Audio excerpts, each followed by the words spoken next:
Councillor Bernard, can you hear us?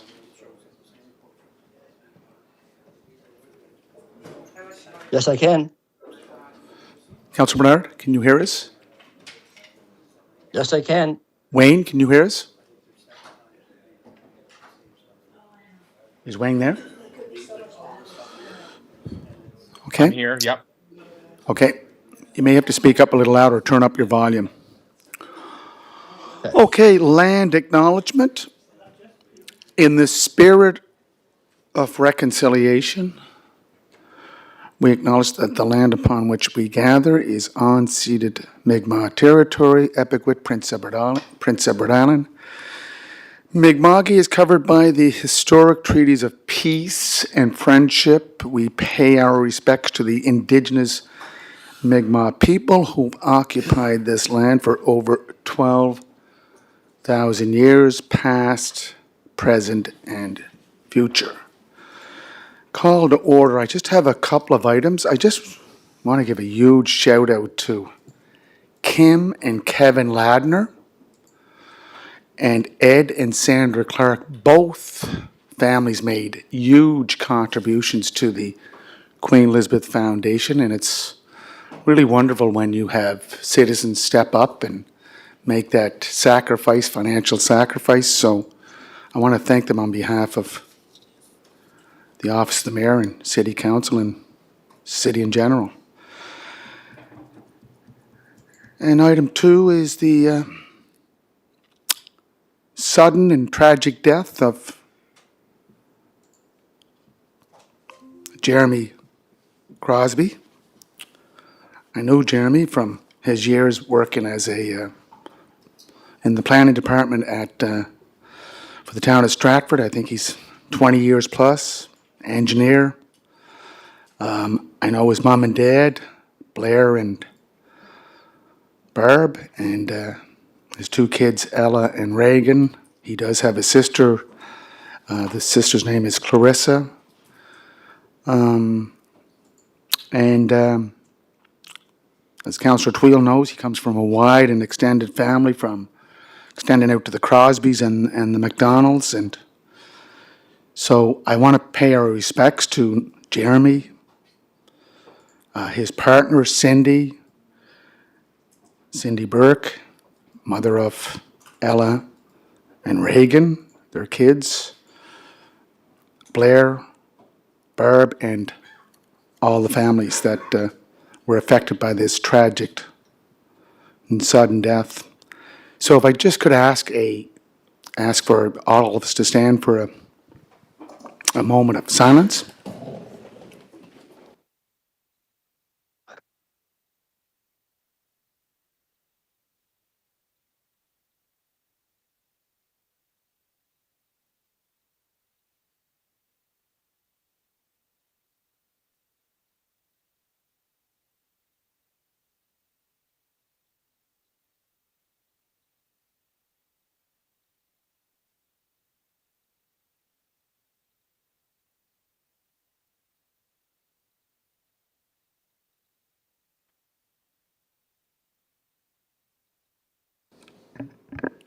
Thank you, and God bless Jeremy. Declarations of conflict of interest. Councillor Duran, is it under what report, sir?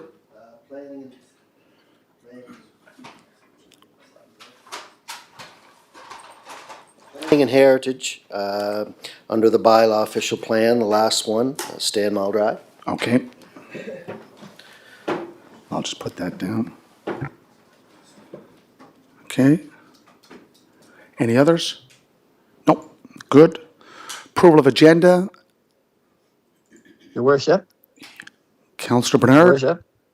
Is that you, Councillor Bernard? Yeah, it is.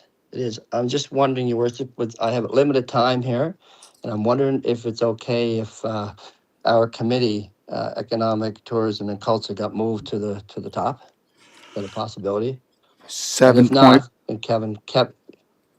Okay, 7.6, Economic, Tourism, and Cultural Development, and that would go before planning. Any problems? Okay? I Good. appreciate that, yeah. Counselor Bernard, is there anything under new business from your report? There is a BIA, I see under new business, but it never came to our committee. So whether council wants to deal with it or want to defer it till it comes to our committee, So do you want to defer it back to the committee, standing committee? it should, because we haven't discussed it. I just seen it here in the minutes. Okay. Okay. Counselor Beck? Yeah. Thank you, Worship. I just want to add an item to the agenda if it's okay. It's an item that was discussed at our HR committee, but we've had trouble finding a landing spot for it, so it deals with city positions that require council approval.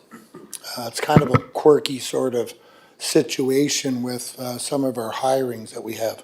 So if it's okay, I wouldn't mind adding it to be discussed under the HR, under my HR meeting. It's not in the package because it was originally discussed at a closed meeting but it became clear after the fact that we can discuss it out in the open because it's a process question. So it's really just to kind of bring the council up to speed on some of the hiring peculiarities with regards to a few positions that we have. So it's not really a resolution or anything like that. It's just a clarification in terms of what we're looking to do. Any issues? Concerns? Comments? Yep. Good. So those changes, no problem? Yep.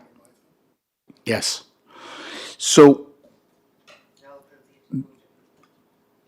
adoption of previous draft minutes, there's a regular monthly meeting of council, February 10th. Public meeting of council, February 19th. Special meeting of council, March 2nd. Moved by Councillor Letarte, second by Councillor Ramsay. All in favor? Councillor Bernard, no problem? Aye. Okay. Business arising from the minutes, Councillor Twill. Thank you. I want to go to page 2 of 8. Page So 2 is of 8, Councillor Twill, February the 10th. is that the digital copy or you get the hard copy? Mine's a So hard copy. what page is that on our digital copy? Since I don't know, I just got page 2 of 8, Yeah, what February the meeting? 10th. February 10th, okay. Page 4, thank you. Go ahead, sir. Okay. So, business arising out of the minutes. So the first issue I'd like to bring up is the concern was raised again, with respect to dogs off leash in Victoria Park. If current enforcement, the Humane Society and police is effective, a detailed report which would include the number of complaints, actions taken up, and follow-up was requested. This was taken under consideration. Is there a detailed report with respect to the dogs off leash in Victoria Park? Enforcement, which is the mandate, not only by law enforcement, but the Humane Society, which we contribute annually $100,000. And that is foremost in their mandate. And I'm looking for the report, which once again includes a number of complaints, actions taken, and the follow-up request, because the residents that are in Victoria Park on a daily basis, and any other park for that matter, rails and trails, are looking for that information. So can anyone here address that, please? Councillor Ramsay, I think it was discussed yesterday in Parks and Recreation, but I'll let you take it over, sir. Yes, it was, Councillor Twill. We brought that up yesterday, and when we get to our report, our manager will have a little update for you on that. But we don't have all the figures in yet, but we was discussed yesterday at our at our meeting. So we'll have a little update for you. Thank you. Follow-up, Counselor Twill? Okay. I looked at your report, but I'll wait for the follow-up. Wanted to bring up about the friendly amendment to Councillor Matart to the CAO's Annual Performance Evaluation Committee. In there it says, it was confirmed that Mayor Brown requested the original mover and seconder formally bring forward the friendly amendment. I don't know if I'm reading this wrong or not, but, No? No, you're not ready to run? pardon Because me? any friendly amendment has to come from the original mover and seconder. They have to agree to it. Well, yeah, I mean, They did. I moved it. Yeah, so they, So I moved it, so I proposed it. yeah, So. that's reflected. Isn't that- Pardon me? Is that reflected in the minutes? Well, I'm not quite sure. It says it confirmed that the mayor requested the original mover and seconder. So you didn't initiate the proposed amendment, No? right? So No, I'm sorry, well, that's what I read into it. Yeah, no, it's Okay. Robert's Rules of Order that any friendly amendment has to go back to the mover and the seconder. Okay, so I And both moved it, agreed? Councillor McCabe seconded. What's that? I moved it, Councillor McCabe seconded to have No, Justin I think the return. the original resolution, Councillor McCabe, No, was, the motion, the amendment. I don't have the original resolution that you had brought. go ahead. The original resolution that you brought forward, I'm not sure who were the first two names that were on that. Yeah. I'm sorry. But was it Councillor Twill? No. No, he did the amendment. Yeah, he did, yeah, the friendly amendment, okay. But you're recognized as proposing the friendly amendment. We'll, Yeah, okay, so as a follow-up to that, and maybe you can help me with this. Any standing committee here at City Hall that reports to council makes recommendations whether to recommend approval or recommend against. A vote is taken at the standing committee level. Does that apply with this particular committee too? Is there a vote taken? I think you referenced a consensus. I'm looking for, is there consistency when conducting business at the committee level so that a recommendation comes forward to council? So can someone here help me with that? yeah. So, Councillor Twill, the office of the mayor received names to sit on this committee. That was brought back to council from the office of the mayor. I can't move a resolution on the floor. So the mover, and I know Councillor McCabe was the seconder, moved and seconded, so if someone remembers if they moved it, it wasn't me, so. I moved it. No, you didn't move it. So, Move the amendment. yeah, the amendment, that's different than the original resolution. But it's been recognized, or will be clarified in the minutes, Sandy, that Councillor Twill recommended. Okay, Okay, can we move on? So, no, but my question wasn't answered. When conducting business Yeah. at this particular committee level, does it require a vote? Like I think you made reference in previous discussions that it's a consensus. So consensus versus a vote. What I want to know is, why is there not consistency with this particular committee versus the rest of the committees? Because at all committee levels, a vote is taken to recommend to council whatever the course of action is. Okay. And what I want to know is, are we going to be consistent with all committee levels? Or are we going to pick and choose? That's what I'm trying to understand the thought process, and I'm trying to understand the process. Okay, so Councillor Twill, this resolution to form this committee didn't come from a committee. It came from the office of the mayor. And then it came to the floor, and you recommended a name, and the mover and the seconder agreed to the friendly amendment, and that's what was voted on. Councillor Beck. And I was the mover. Yeah, I think just a bit of clarification here. It didn't come from a committee per se. This came from you. And it was seconded, I believe, by Councillor Bernard. He just yelled in there. It was, you're right. I can't remember. But I think it's a little different with CAO-related information because it doesn't go back to a particular committee. It's all driven by mayor and council. And that will be clarified once we have our discussion that we're trying to have here as we kind of create the path forward. And people are not aware of that meeting yet, but we are looking to have these sorts of things clarified so that Councillor Tweel can understand. But it doesn't emanate from a particular standing committee, because we are the standing committee. So it has to emanate from, it has to start at council, and it has to be directed by council when it comes to matters concerning the CAO, because he is our collective responsibility. So it didn't really, in this particular situation, it's not really, it's kind of a different format, although the way that His Worship created the recommendations, and we did vote on it through a resolution. Yeah, that's right. On the floor at that time. But anyway, so I think a lot of this will be cleared up in the next little bit as we have discussions about how do we work our dealings with the CAO. Thank you. But under the procedural bylaw, committees of council are first recommended by the office of the mayor, come to council for a vote. So it's not a committee report. That's what I kept saying. It's not a committee report. It's a recommendation from the office of the mayor to council to, yes, that's the, Well, go ahead. I think that's what we have to eventually clarify, because I think there's a misunderstanding amongst us all that we have to get to. So I think in due course that, and these sorts of processes, when it comes to the CAO, will be clarified. So it's not really, there's nothing really to discuss right now, but I think in due time, when we get together to discuss these sorts of things, it will be, the discussion will be had at that time.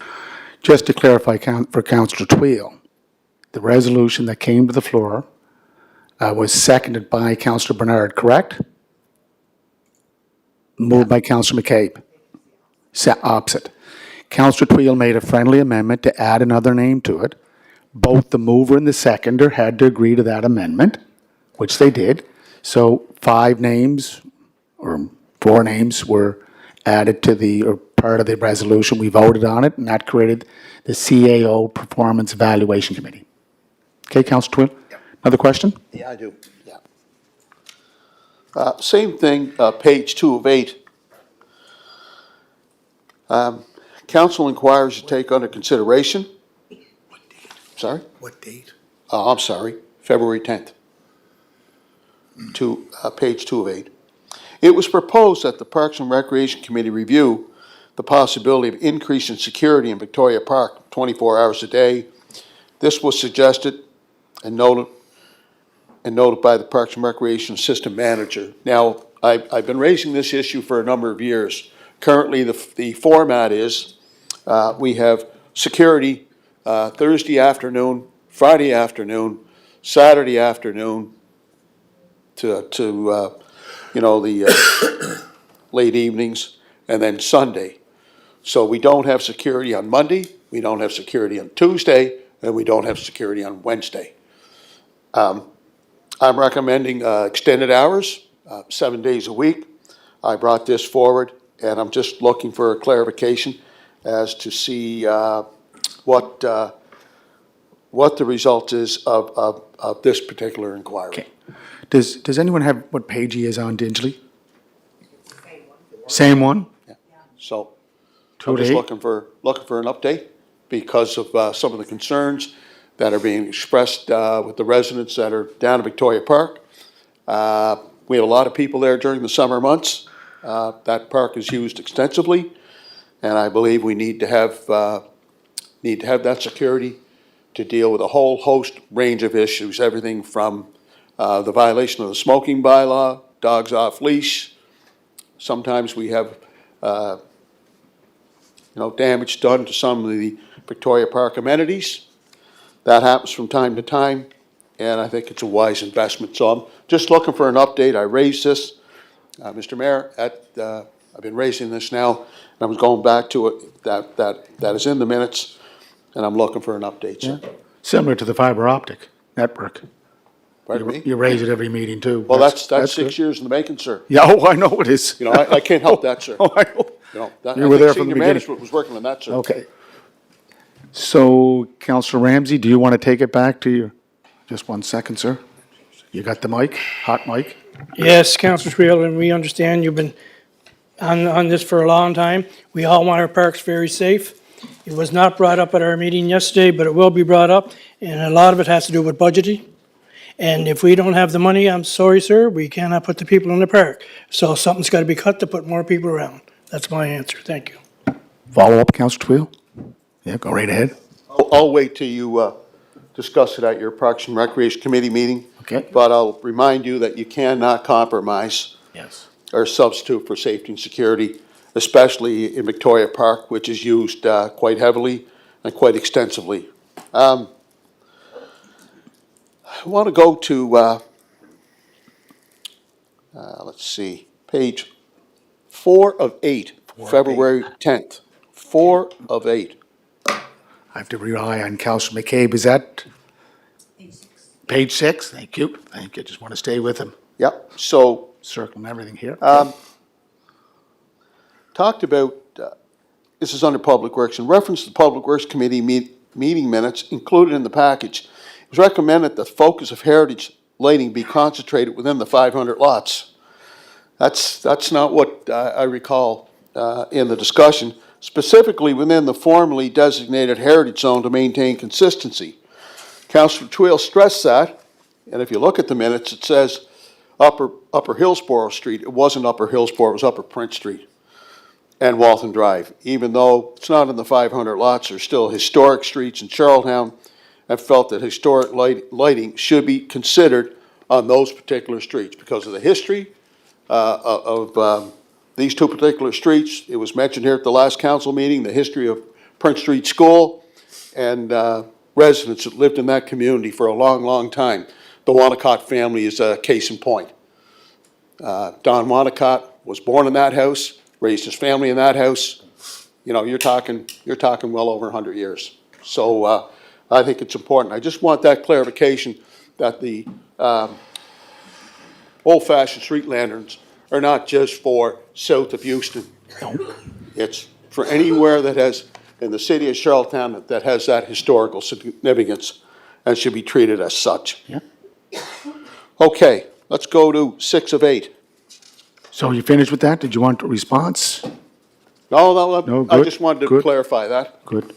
Yeah, Prince I Street think School, it's- Prince pardon Street me? School goes back to 1871, the Oh, old what I'm school. just talking about. The street. The school, Yeah. yeah, and the street. Okay. And the historical significance. And where are we going now? We're going to 6 of 8. 6 of 8. 6 of 8. What report? We're looking at strategic priorities, Yes? intergovernmental affairs cooperation, Councilor Matar. Update regarding a proposed ground use policy for Boulder Park was requested. Councilor Matar indicated the matter would be placed on the next committee agenda for discussion and further clarification.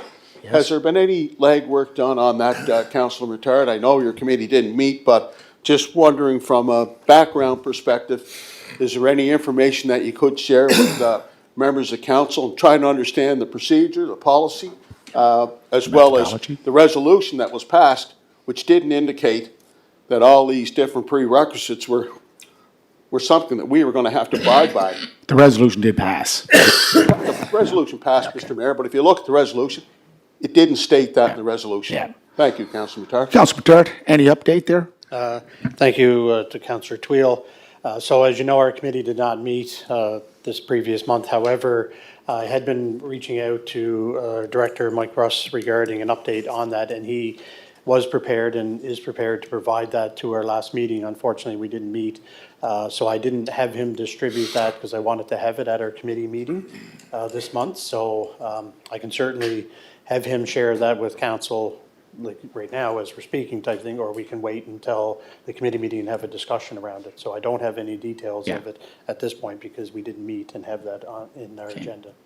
So what I've asked for is an update on the, I think they're called the ground use policy. Yep. Regarding that and where that's at and what that looks like. And then from there, regarding the questions that you have around the resolution and what was there. I don't have any further detail other than the fact that we did sign the resolution, and I think you're right in indicating that, you know, we did not know the fine print or understand the fine print like we did. In some cases, maybe not for all, but that's where we are right now. So as far as that, I mean, if Mike Russ wants to give an update here on that during my committee meeting when the time comes up, we can do that, or we can have them distributed out here this evening to the group. Procedurally, I think it should go to the committee first. That's why we Yeah. were trying to bring it to the committee. And Councillor Matart, your meetings are open, so councillors can come, right, to participate and listen? They sure Okay, can. Yeah, thank you. thank you. It's like water and sewer, open meeting. Yep, go ahead, sir. Yeah.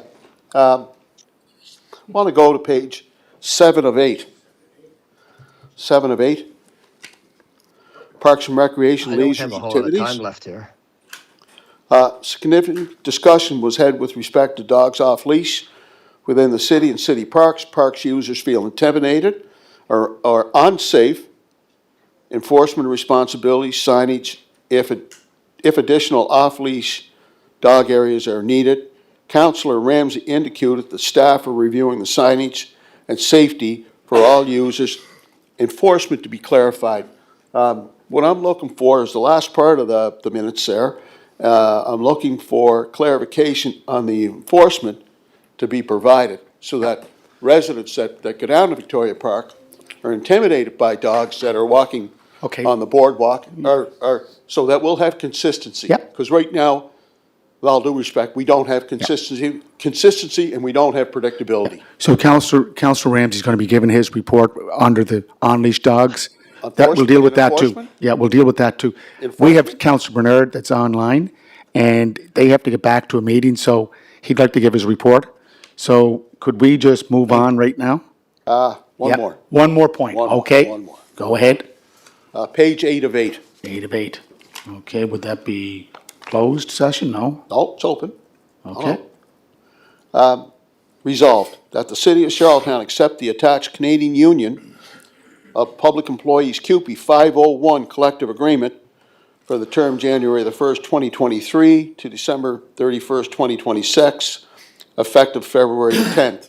We passed the resolution. What I'm looking for is a time frame as to when the contract will actually be signed and when the employees can expect their pay. Could I lead that to Councillor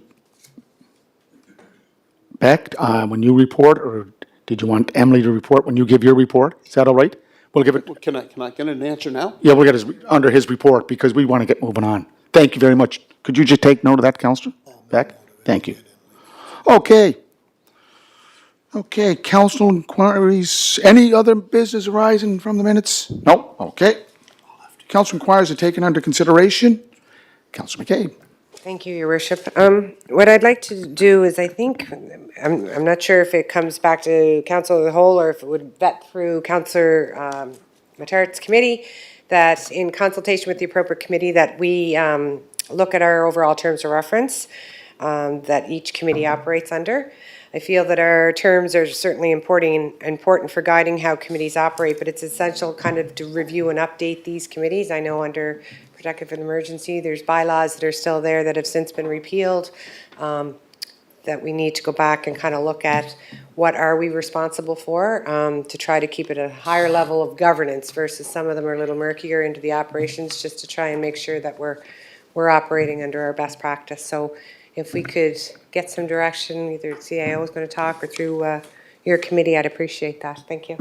Thank you. Councillor Twill, you got something under that too? No? Okay. That's all right. Okay, go ahead, sir. Your Worship, through to Councillor McCabe, yeah, we have a number of outdated terms of reference related to committee, and typically that responsibility falls to the mayor and CEO to define the terms of reference for the different committees. I'd like work done on that. Yep. Thank you. Okay, well, that's great if that's the process. It certainly probably would be beneficial for full council discussion when we're looking at governance and stuff on committees, but if that's where the best place for it to go would be, well, then it would be great if you could have something brought back to us so that we're operating in the right place. Thank you. Yes, but you want to speak to her? deliberation? Okay, so terms of reference has to correlate and be interrelated with the Municipal Government Act too, as to what the responsibilities of elected officials are versus senior staff, what we're responsible for, what we're accountable for. Okay. So you can't negate that. Thank you. Good. Okay. Deputy Mayor, so we're going to go to 7.6. Councillor Bernard, do you want to, and that's page 356 in the digital copy. Councillor Bernard, do you want to present? Yes, please. Thank you. And thank you, Council, for moving this up for me. The only thing I'll add before I start, Your Worship, is that item under new business is the BIA, and apparently that it goes from the CAO directly to Council. It doesn't come to our committee. So if we can deal with that after my report, that would be fantastic. Okay? Thank you. Okay. So, Your Worship, the Council Economic Tourism Cultural Committee met on February the 25th. The minutes are in your packets. If there's any questions, I'll do my best to answer them. So if I have any questions, fire away. Any questions? No? Okay. Oh, Okay. Councillor Seeing none, Durant? Your Worship. No, Councillor Durant Okay. has a question. Thank you. Thank you, Mayor Brown. Thank you, Councillor Bernard, for your report. I was just going through the minutes of your budget here, and it comes down to page 365, and there's an item there. It says, travel and transportation for elected official, it's 14,000. I mean, I think council discussed this a number of years ago, and we put a limit on, elected official travel. I'm wondering why it's so high in this budget. Yeah, I don't, and I think that'd be discussion we'll have when we ever discuss council, we just to discuss the operational. Unless Wayne's online, Wayne wants to weigh in. Wayne, are you online there? Yes, I'm here, Your Worship. This particular line item is aligned typically with the chair of the committee, and has been for the last couple of years as we come out of the pandemic period. When staff travel on occasion, there's opportunities where we're looking to close deals where it is, presents a stronger pitch if an elected official is available. And then on elevated attraction missions, no different than the one that we're currently on at the Tourism Events Congress, creates an opportunity for us to make a better pitch and platform. So that's the alignment of that particular item. Councillor Durant, follow up? Yeah, I'd like to follow up. Did you want to go ahead, Councillor Bernard? No, you go ahead first, Bob. That's okay. Yeah, I just didn't understand. I mean, I know the economic development, staff go to different venues to present proposals, and I understand that. It's just that, when council, we were doing our book work years ago, probably 3 or 4, 5, 6 years ago, we came up with a number around 6,000. And that was, in case a councillor or a chair of the department wanted to go on 1 or 2 trips to help at their committee. So when this comes up, it's 14,000 for travel, and then another 1,000 for mileage, but that's under staff mileage, so it's 15,000. So it's just an expenditure. Maybe, I guess at budget time we could sit down and discuss it as council the whole. It's just that I couldn't understand why it was still there. Thank you. Yeah, and I think that's probably, thank you. That's probably the appropriate place we'll discuss this once we sit down and start going over the operational budget. 'Cause I don't know if that's just council or if that's the staff and elected on that line item. So anyway, thank you. Cost of doing business. And I will say just a reminder for everybody that at the Sport Event Congress, we have our own Charlotte Nicholson, who's up for an award, and she's in the finalist for the 2026 Sport Tourism Award for Rising Star. So we're wishing her the best of luck. See if she doesn't pull that out. So congratulations to Charlotte for that. Good luck, Charlotte. And Your Worship, the last The last item I will say is the curling facility survey that went out live. As of yesterday, we had 775 responses, and there's still 13 days left before it closes. So other than that, Your Worship, if we can deal with the BIA under new business, if we can deal with that now, because as I said earlier, it goes from the CAO right to council. Okay, So there's a so, resolution there under new business. Councillor Drill, do you have the BIA in the hard copy there? But I read through the minutes, and correct me if I'm wrong, I don't think there's a recommendation, or the recommendation was to pause. Yeah. Was to pause on the BIA, because we're still awaiting deliberations between the management of the West Royalty Industrial Park and their collaboration with some of the business owners. There's still more research, more discussions that have to take place. So I think it's premature to vote either way until we receive more information back from the proponents, the folks that are providing the leadership in the industrial park, and the concerns that are raised by the business owners in the West Royalty Industrial Park. So I think it's premature either way, Mr. Mayor. I really do. Premature, right, you're right, it's premature, because you know what? You're still in the report. Go to page 474, that's where it is. And I think, Your Worship, the other thing I want to add is that from the time they made their first presentation, the city has 30 days to respond. And I think that's why this needs to go tonight.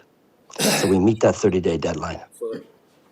Okay, so, Councillor Bernard, or CAO, I think it's your recommendation, CAO, do you address it? Yes, It Your is his Worship. recommendation, I do yes. have a resolution here, and I can read that, and we can discuss it. Yeah, read the resolution.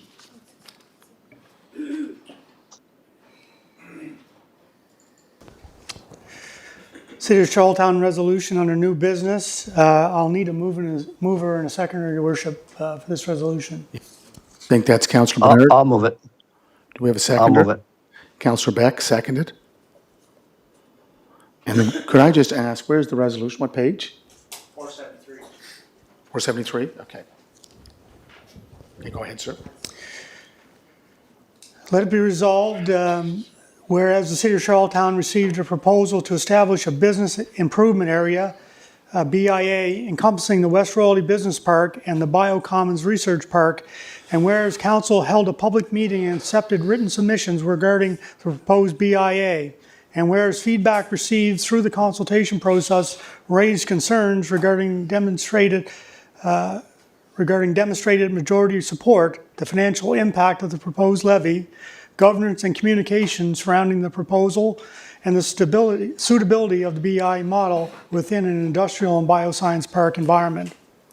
Therefore, be it resolved that council pause the current process and not proceed at this time with the establishment of the proposed BIA. And be it further resolved that should proponents wish to revisit the proposal in the future, they undertake broader engagement with property owners and tenants, demonstrate majority support prior to submitting a formal application, and provide a detailed implementation plan outlining programs, measurable benefits, and a transparent financial framework appropriate to the industrial and bioscience park environment. Thank you, Brett. Councillor Bernard, as mover, do you want to speak to it? No, I think it speaks very well for itself, and I think that goes back to what we were discussing. I mean, we're making our recommendation before the 30-day deadline, and the recommendation is deposit. Okay.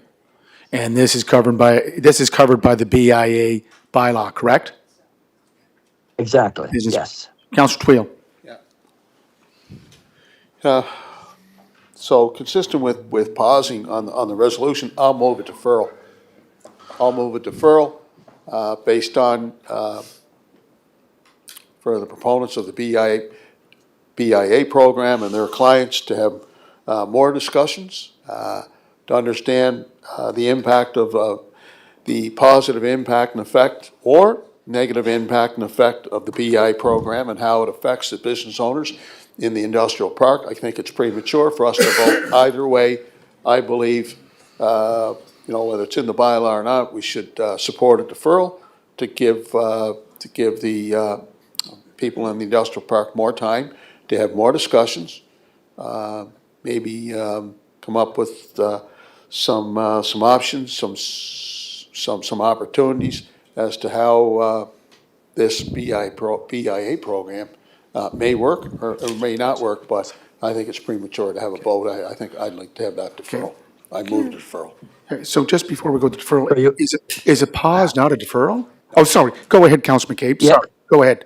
Please just get up. No, Yeah. Your Worship, That's how I would have read the resolution, is that we were putting a pause on it for now and that they'll come back to us at another time when we were ready to further And discuss. I think Councillor Twill asked earlier in your present opening for a pause. Okay.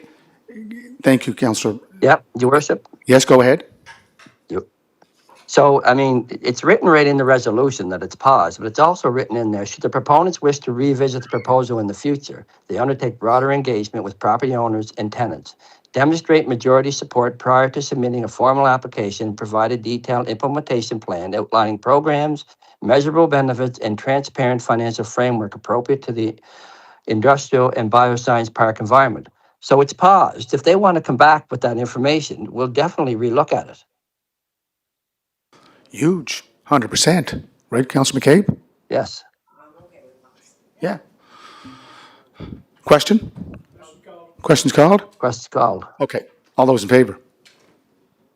Councillor Bernard, Aye. yea or nay? Aye, yeah. Contrary? 9-1. Okay. That's it? That's it, Your Worship. Take Thank care. you, and thank you, Council. Thank you. Okay, bye-bye. Okay. Can we go back to your report? And again, I need just some help. Page, what are you on? 23, page 23, digital copy. Thank you. And Okay. please remain seated. Thank you, Your Worship. The Affordable Housing Advisory Committee has not met since the last regular meeting of council, but I will note that we did reconvene today at noon. So those meetings, minutes will be in next month's package. The Heritage Board has not met since the last regular meeting of council. Design Review Board met on Tuesday, February 17th. The Planning and Heritage Committee met on Tuesday, March 3rd, and the Planning Board met on Tuesday, March the 3rd as well. Again, all copies of the minutes and reports are here in your package. And also, I'll note that for information purposes, a list of the permit applications issued for February 2025, or it should be 2026, along with year-to-date, has been included in your package. So tonight, we do have a very healthy agenda. We have 10 resolutions for your consideration, and we also have 3 first readings and 2 second readings. So with that, I will just move right on to, if anyone has any questions, and if there's no questions, we can move right on to the resolutions. Thank you. Question from the floor, Councillor Twill, on the report. I want to ask a question about process. Recently, we had a public meeting here with regards to an application. Our staff and management made reference to another department. In this particular case, it was the Public Works Department. Made several references to the Public Works Department, that the Public Works Department is in favor. We've talked to them in favor of proposed development. I believe that the process shouldn't just end there with respect to, the fire department, the public works department, the police department.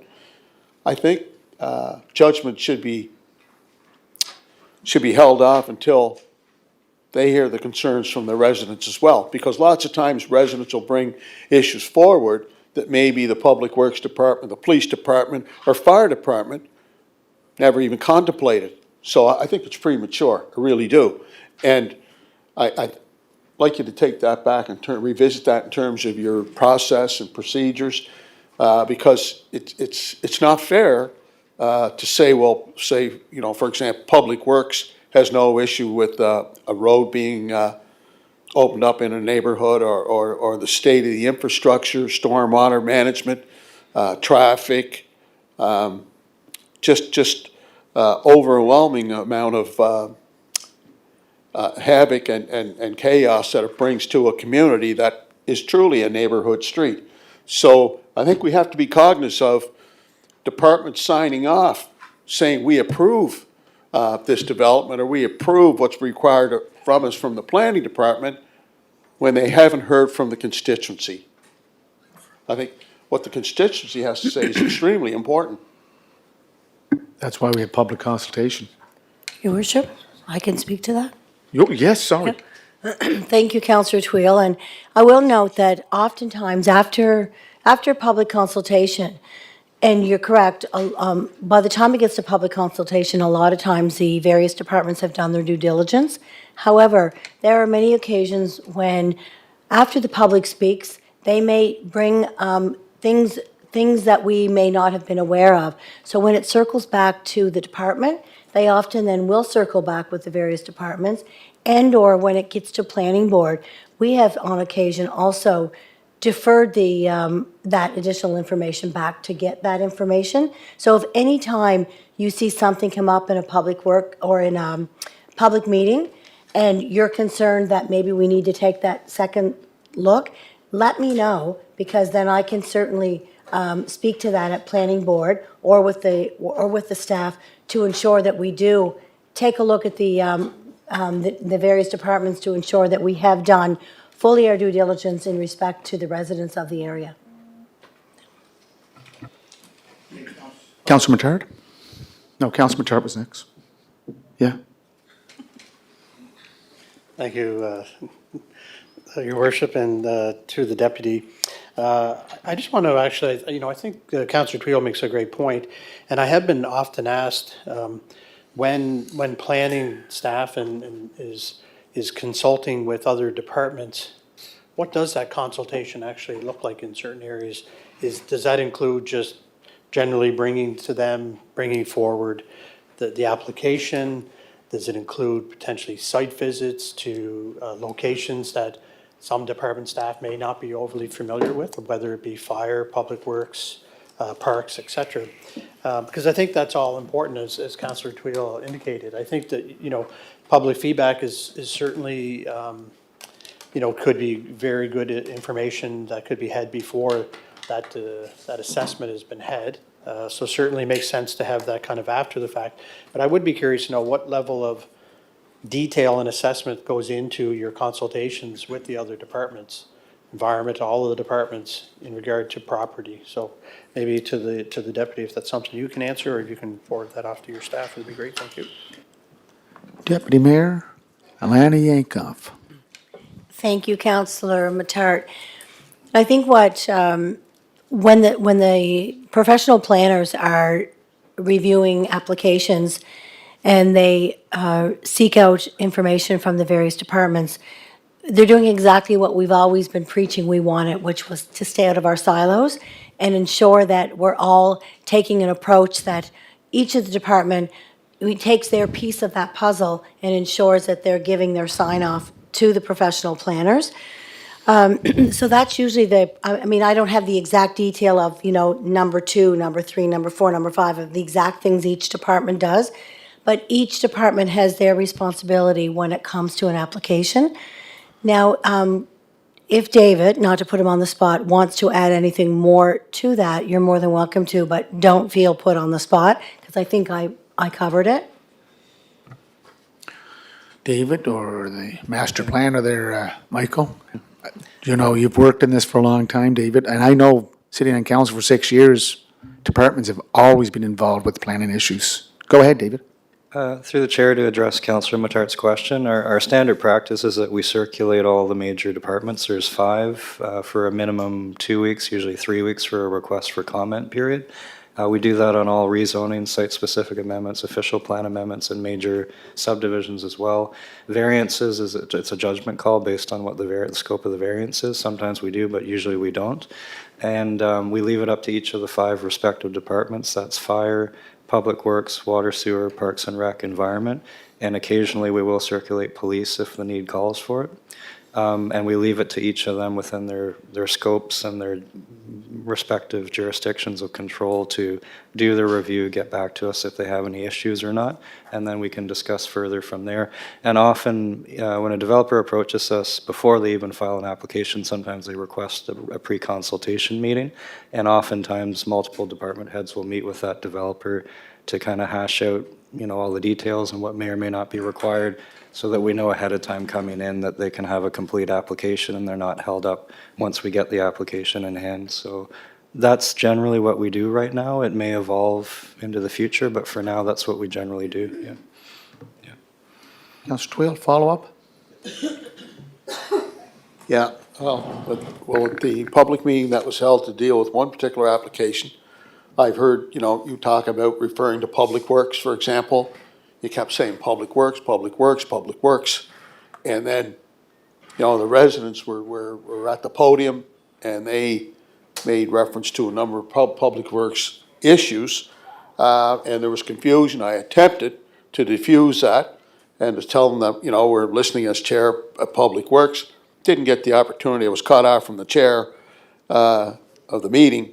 And I think we got to be cognizant of not only the pre-consultation period with the residents and the developer, but also, afterwards, because we learn a lot more when we have these public meetings. We learn a whole lot more. There's a lot of neighborhoods and communities where we're not aware of what's taking place in these neighborhoods and communities. And I think just want to make sure that we do our due diligence, and that the residents, more importantly, the residents are being felt that they're being heard. That's really important, because that particular night, they didn't feel that they were being heard. Not to be critical, I talked to them afterwards, and they were very, very frustrated. Especially consultation with other departments. And I attempted to try to address that, to no avail. But anyway, I wanted to bring that forward, Chair. Yeah. Chair of Planning, for your consideration. Deputy, can you go first, then Councillor Drawn? Do you want to? No, go ahead. Good? Deputy? Thank you, Councillor Twill, and, and I respect your frustration with the residents. But I can assure you that public consultation and those public meetings are an extremely important part of an application process. And staff, nor us councillors, take that anything but very, very serious.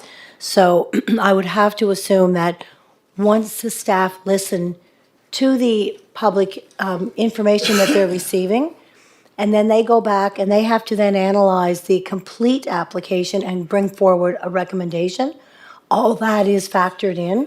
And if that means circling back to the various departments, I am sure those professional designated planners are doing that process. But I do thank you for bringing that forward. Well said, well said. Councillor Drawn, Thank you. Ward Thank you, 6. Mayor Brown and Chair Yankoff.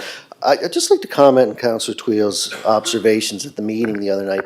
The residents were upset, and the biggest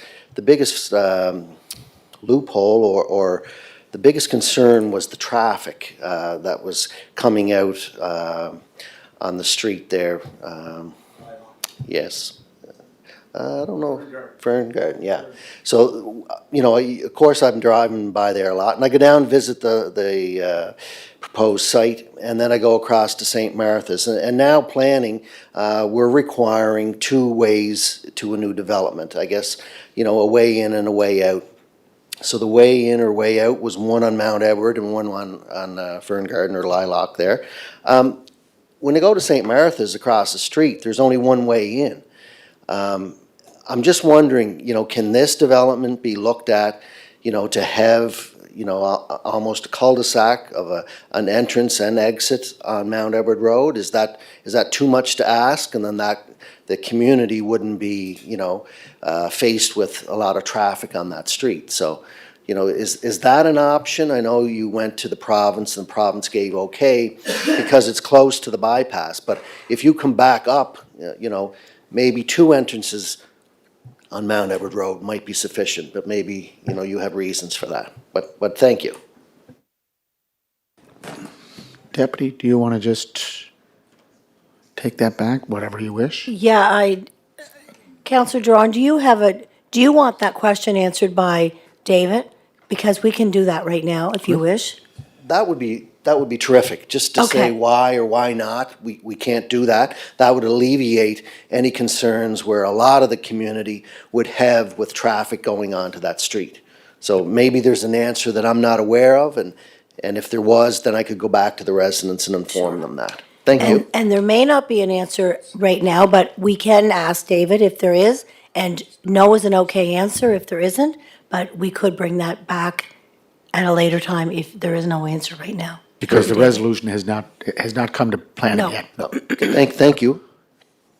You want to try it, David? Yeah, sure. Through the chair to Councillor Drawn, I think I could attempt an answer here, and a lot of it relates back to the requirements that our fire department and public works would have, but I think it's probably better to leave the details till later when we get into the future steps in the process. So I'll just leave it at that, yeah. Good, Counselor Drawn? Good question. Okay, do you want to read the first one, sir? Number 1, yes, go ahead. Yes, Your Worship, number 1 of 10, Plan and Heritage Resolution number 1, moved by Deputy Mayor Lanny Yankoff and seconded by Councillor Julie McCabe. Let it be resolved that Council approve the appointments of Stephanie McDonald, Planner 1, Sonia Kamal, Planner 2, Michael Fraser, Planner 2, and David Gundrum, Manager in Development Planning, as development officers for the City of Charlottetown, authorizing each to carry out the full duties of the role as defined in the zoning development bylaw and permitted under Section 20-2 of the PEI Planning Act. Okay. Question? Questions called? All those in favor? Councillor Bernard is gone, 9-0. Got another one there, sir? Plan and Heritage Resolution number 2, moved by Deputy Mayor Lanny Yankoff and seconded by Councillor Julie McCabe. Let it be resolved that the major variance request to permit an appointed-based home occupation beautification service at 11 Keaton Drive, PID number 1136563, be denied. Councillor Trevor McKinnon. Go ahead, sir. Thank you. Thank you, Your Worship. I support this resolution for a couple of reasons. I received several phone calls, emails from nearby residents, and I see their concerns. As you look at the map on page 60, this is close to a turn. The street is narrow. There's no sidewalks, so for safety reasons is one of the reasons why most of the people on the street for walking. I did speak to the applicant as well. They reached out to me, and the applicant does have another place of employment for 2 or 3 days a week and is asking for 3 to 5 appointments a day for a maximum of 25 per week. So to this, I did ask the question, so you would have to work Saturday and Sunday to meet that number. I did not get an answer from the applicant. So it's going to increase the traffic on the weekends, from what I can tell on this.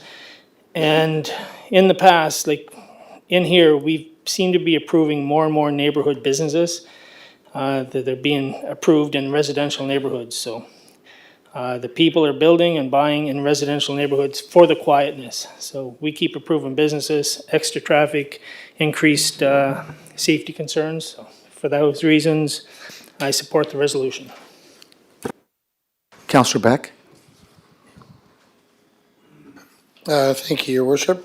I'm going to actually, when we met a planning board, we had a lot of discussion about this, and it was kind of a bit of a unique situation in the sense that normally at planning board, when we go through these sorts of requests for home-based occupations, there's not an opportunity normally not an opportunity for the public to speak.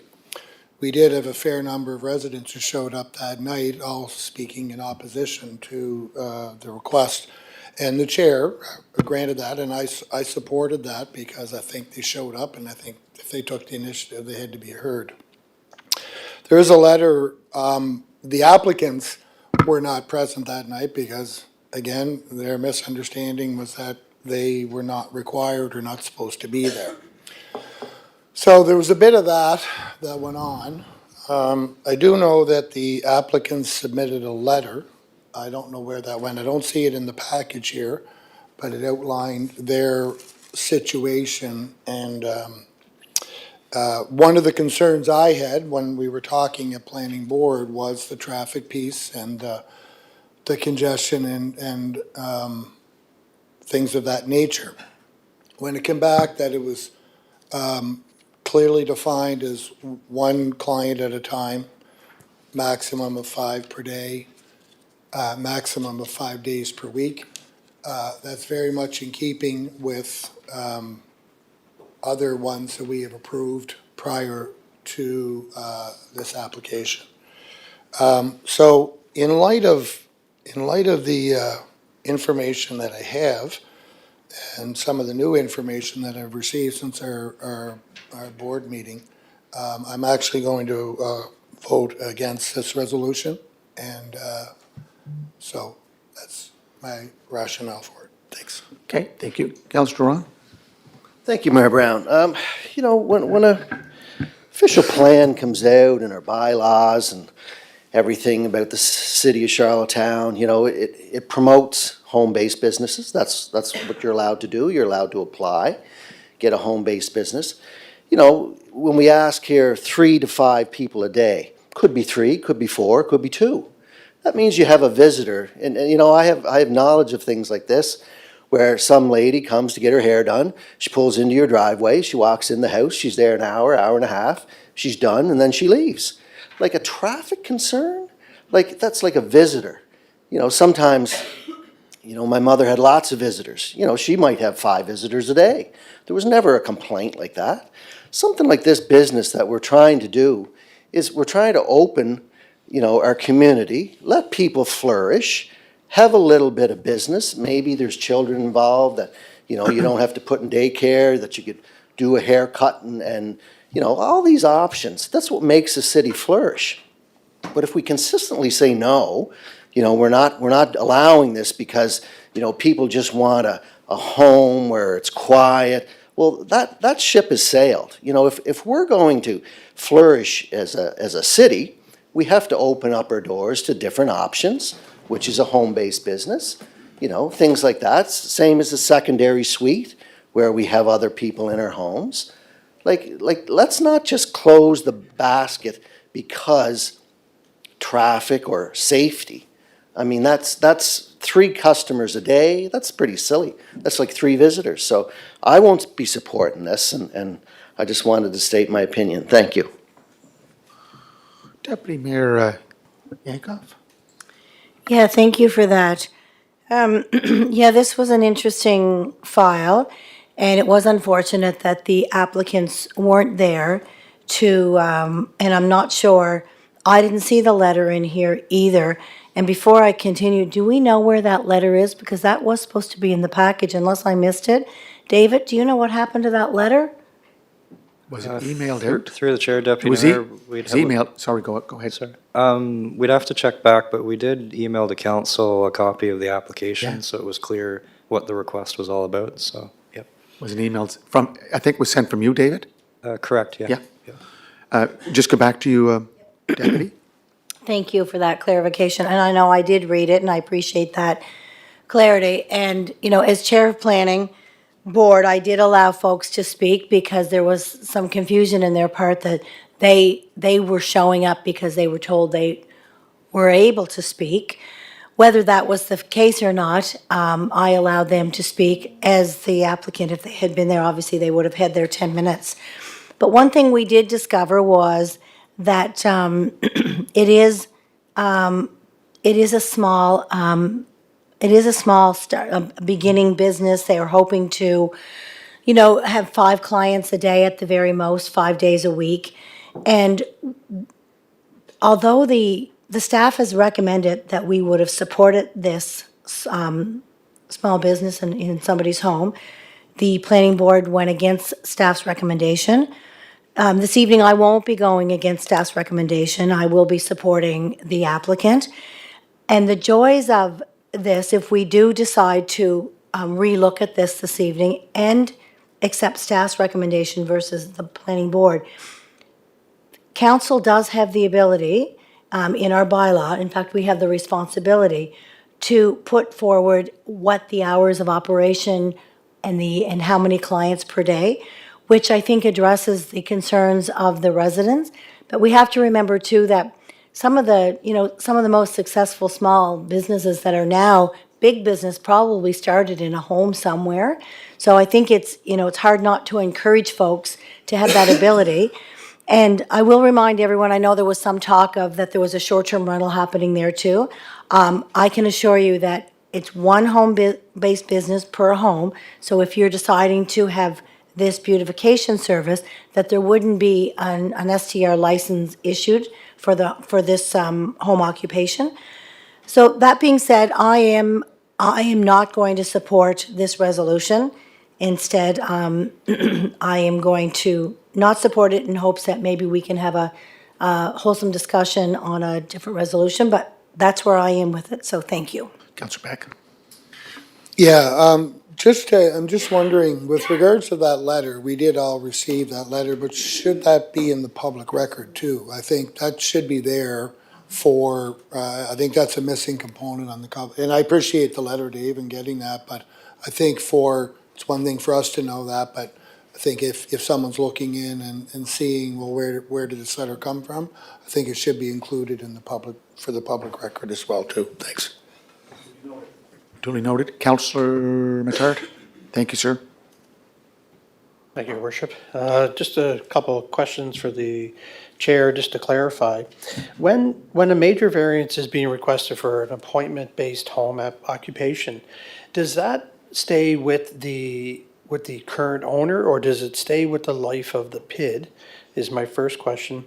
And then you mentioned that, things can be built into the agreement here regarding, how many appointments per day, how many cars, parking, et cetera, et cetera. That's great. How does that get enforced? Is that done through our bylaw enforcement? Is that done through our policing services? And how often do we address those issues? Because if, we are putting in those types of checks and balances regarding how many appointments can happen per day or how many cars, what's to say that can't double, triple, and then calls come in from residents with complaints and they don't get addressed? And I'm not saying they don't, I just don't know what the process is for doing that. So the question around the major variance, does it stay with the owner until the property is sold? Or does it stay with the PID for the life of the PID? So in other words, as long as that residence is still there. And secondly was the enforcement of the checks and balances that are put in the rules. Thank you. Deputy? Thank you. So when it comes to council establishing the approved number of clients per day, that's not an option. It's actually right in the bylaw. It's something that council has to do. Whether we agree with it or not, that's what our responsibility is as a council, is to establish the required amount of people that per day, hours of operations, et cetera. So, and then as for this variance is for a beautification service business. So I think if the business stops, I think it is only for this actual business. So if these folks sell their home and leave, David, correct me if I'm wrong, somebody else can't buy the home and take over the business in the home. Is that correct? Mr. Gundrum? Through the chair to the deputy, any variance approval runs with the property. It doesn't run with the owner. So if there's a transfer of property, the variance stays in place. It runs with the property just like zoning would, because it's a variance to zoning, right? So. But is the variance, I think the deputy was saying, was that stay with what it was approved for? Correct. Petition? Correct. Yes. Yeah. Go ahead, sorry. Yeah. Deputy? And if it stays with the PID, it's not any small business that can run. It has to be the exact same business that's happening with the exact same amount of hours. It can't be anything else. So if the beautification service is lashes, then that's what can be done if somebody buys the house. Is that correct? And I have one more follow-up to that. Through the chair, that's correct, yeah. Okay. And Councillor Matart also wondered, okay, what happens if we establish how many clients per day, et cetera? You know, with our bylaws, they're usually complaint-driven. Bylaw officers don't drive around the neighborhood parked on the side of the road counting and what's happening. They're complaint-driven. And also, usually there's an educational component when it comes to our bylaws, so, but it would be the bylaw officers that would be enforcing these currently under the Department of Planning and Heritage. So that's how these things would be enforced. Thank you.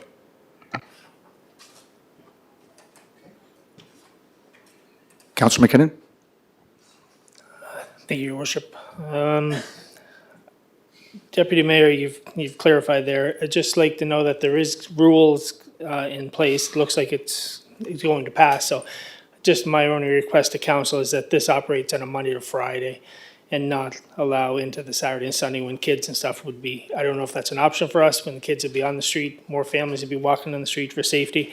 And a comment for Councillor Duran, you say just a visitor, 2 visitors, maybe 3 visitors, maybe 5 visitors. That's 25 visitors a week. That's extra traffic. Irregardless, this is a business. It's putting extra traffic on the street. If it wasn't there, that'd be maximum of 25 extra cars that would not be on the street. If the kids are out playing ball hockey, they wouldn't have to move the nets and get out of the way. Deputy, did you want to? Yep. So currently, the resolution on the floor is to not accept this application. That's planning board. So we're getting ahead of ourselves to even be talking about the hours of operation. So we first have to see how this resolution is going to land. Because if this council accepts the resolution as is, then it's a moot point. But if this council does not support this resolution, then another resolution will come forward this evening, and we will vote on that, and that's when we will vote on the hours of operation. So right now, we have a resolution on the floor that states that we are not accepting, we are accepting planning board's recommendation, which is to not accept this application. That's where we're at right now. Councillor Twill? So in approving the zoning change, once you have. No, it's the not a zone- zoning, it's not a zoning What is change. it? It's not, it's a variance. Okay, Yeah. variance, I'm Yeah. sorry. Yeah, That's what I that's meant all to right. say. Okay, so once the property owner has the variance, then you can't dictate as to what he can do and what he can't do. It's in the parameters of what the variance states, and it's right in the zoning and development bylaw. So you can't say, well, you can only run a certain type of business. If the variance allows for it, then they're able to conduct business, or maybe say 6 months' time, they might want to change that business as long as it meets the requirements for the variance. Please correct me if I'm wrong, but, and it doesn't, you brought up the point, and then I think David clarified it. Let's say, the property owner decides in a year's time, they're gonna move to another neighborhood. It doesn't cease and desist, the variance stays in place. So I want to get a clarification on the variance. Once you have the variance, whatever the prerequisite states in the variance, then you're allowed the permissible uses with respect to the variance. Yeah. So, Madam Chair, is this variance on a home occupation, correct? Yes. Thank you. So Go this ahead. is a home occupation variance, but for lack of a better term, the development agreement that goes with it states what the business is. So no, they can't change what the business is. No, it can't be It sharp is- in axis. Yeah, and also, if the homeowner sells the home, and if the new owner doesn't continue with that business, after 6 months, it goes away. That's how it always was before, in the way it's written in our bylaw. Is that not correct, David? It was always if you don't continue within 6 months, it reverts back to its regular use. Good point. Through the chair, I don't have a clear answer on that Yeah. with respect to home occupation. I'd have to revisit the bylaw. I know if you don't enact construction related to a variance approval, that's not what this is. then there's an expiry there, but that's a good question, Yeah. because with a home occupation, there's no construction under permit that would be involved, so I'm not sure if that actually stands with respect to this type of variance or not. Deputy? Well, that's the way it's been with many, I mean, I'm quite familiar with this home-based business thing because we've had different folks would apply. I can remember particularly a hairdresser. And it was quite obvious and it was quite clear to them that if they sold their property and someone took it over, if that person didn't continue with whatever that particular business was, within 6 months, it reverted back to its original use, which was the variance was gone. So maybe I'm wrong, but that's what was my understanding. But I do know that if the variance is approved this evening, it's for this beautification service / lashes, and that's what they can do. They can't then turn the shingle over the other side and turn it into Sharpening something else. axes. This is what they can do. So not every variance is a variance that includes all kinds of other things. It's just this. Is that correct? Yeah. Through the chair, that's correct. This is specific to that indicated explicit use What of it is. beautician service and nothing Yeah. beyond that. Yeah. Michael, did you find something there?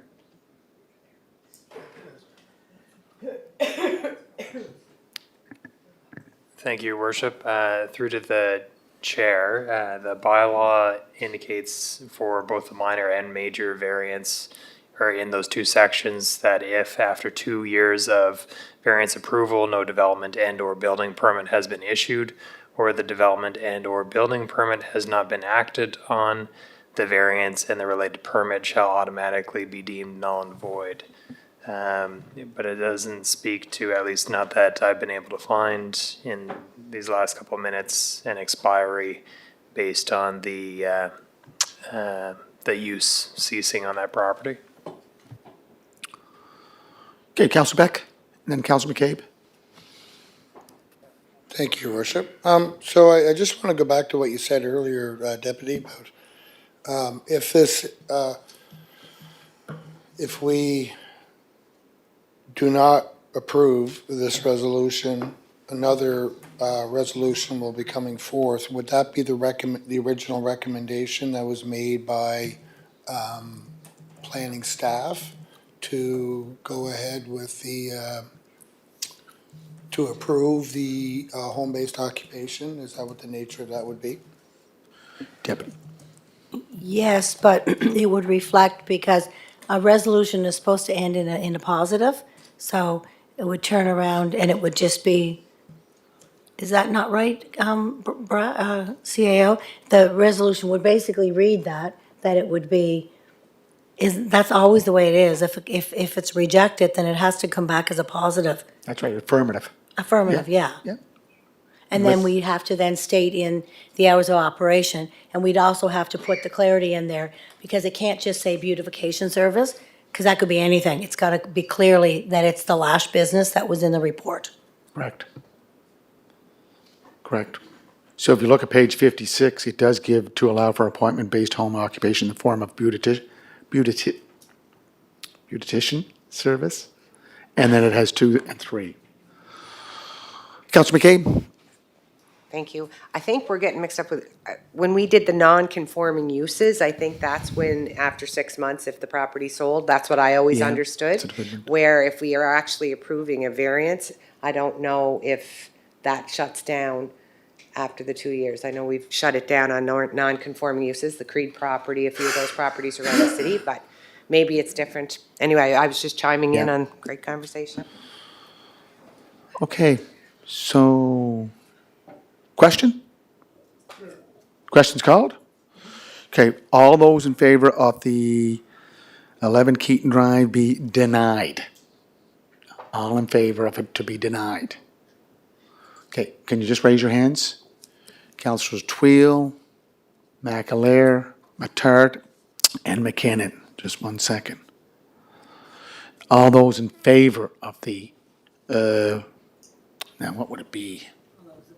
All those opposed to the resolution, please raise your hand. So can I just read it aloud? It's the deputy, Councillor Beck, Councillor Ramsey, Councillor Duran, and Councillor McCabe. So the resolution has been defeated. Okay, so now do we have another resolution with the affirmative?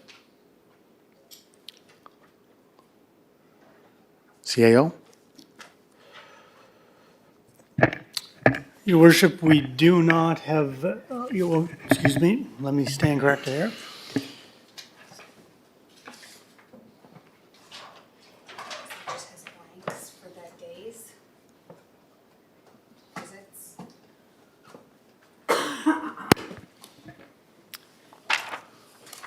Your worship, the amended resolution moved by Deputy Mayor Lanny Yankoff and seconded by Councillor Julie McCabe would read, let it be resolved that the major variance request to permit an appointment-based home occupation beautification service at 11 Keaton Drive, PID number 1136563, be approved, subject to the following conditions. That the approved number of clients permitted to visit per day, which would be defined by the bylaw, and that the maximum number of business-based visits per week, which would also be defined by the bylaw, and that the required on-site parking for the proposed home occupation be also defined by the bylaw.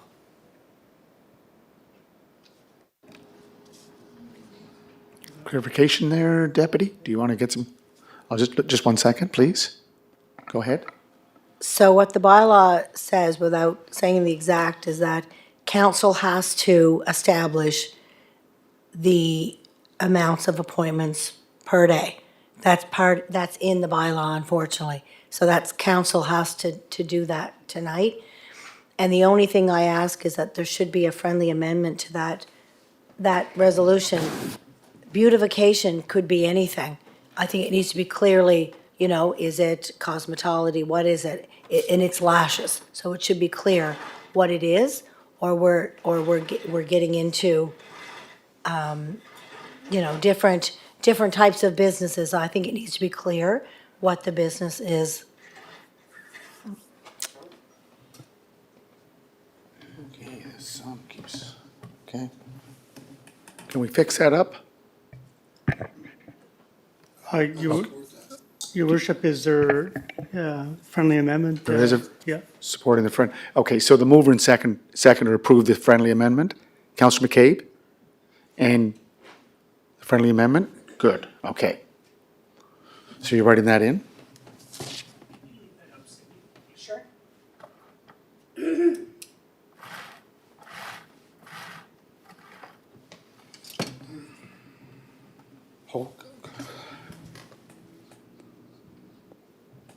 And I just wonder, your worship, if before we put the completed resolution on the floor, are we going to discuss the resolution and then have a council discussion on the hours? Or like what, putting that on the floor first and then discussing the hours? It's always rather confusing when council has to do that step. So where are we at on that step? CAO? Your worship, this, certainly could be a lengthy discussion, given that this resolution, has got a few amendments to it, and we're probably subject to a lot of discussion here. Certainly, I would ask council to consider this as we work through this process here, but if we were gonna have to work through it as a council here, talk through it as, and define these parameters so we can update this resolution. Councillor McKinnon? Thank you, Your Worship. Due to the little bit of confusion that's going on, I'd like to ask for a deferral on this resolution to bring it forward so we can get things clarified. Council have some time to figure out the times, the days, what we're going to put into this resolution. So deferral, please. Seconded by Councillor Ramsey. Just, Just as much confusion back and forth. yeah.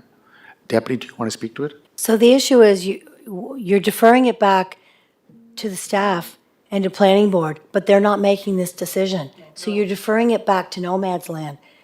Like, so council has to make the decision. So you're deferring it to nowhere. So we either have to, like, we need to deal with this, or you're just spinning it back back to staff, back to planning board, but it can't go there because council has to make this part of the decision.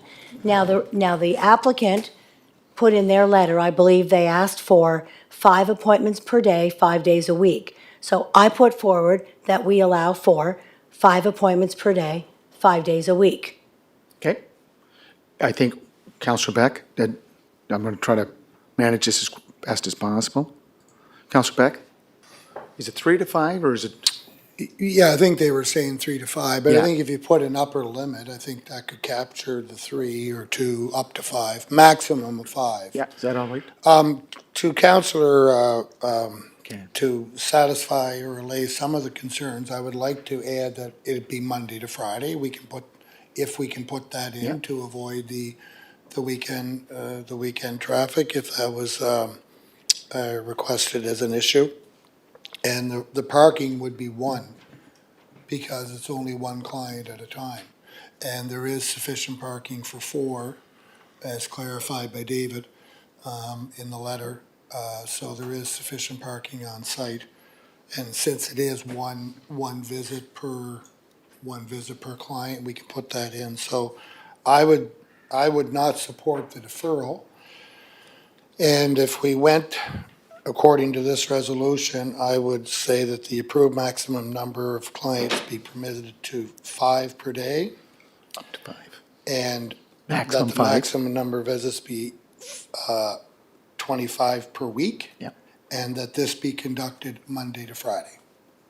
And that That's a these beautician. visits be conducted Monday to Friday. So it would be adding in it would try to encompass what Councillor McKinnon is requesting with regards to at least confining it to typical business working hours when families are home on the weekend, that sort of thing. So that's what I would, and then the parking requirement would be 1.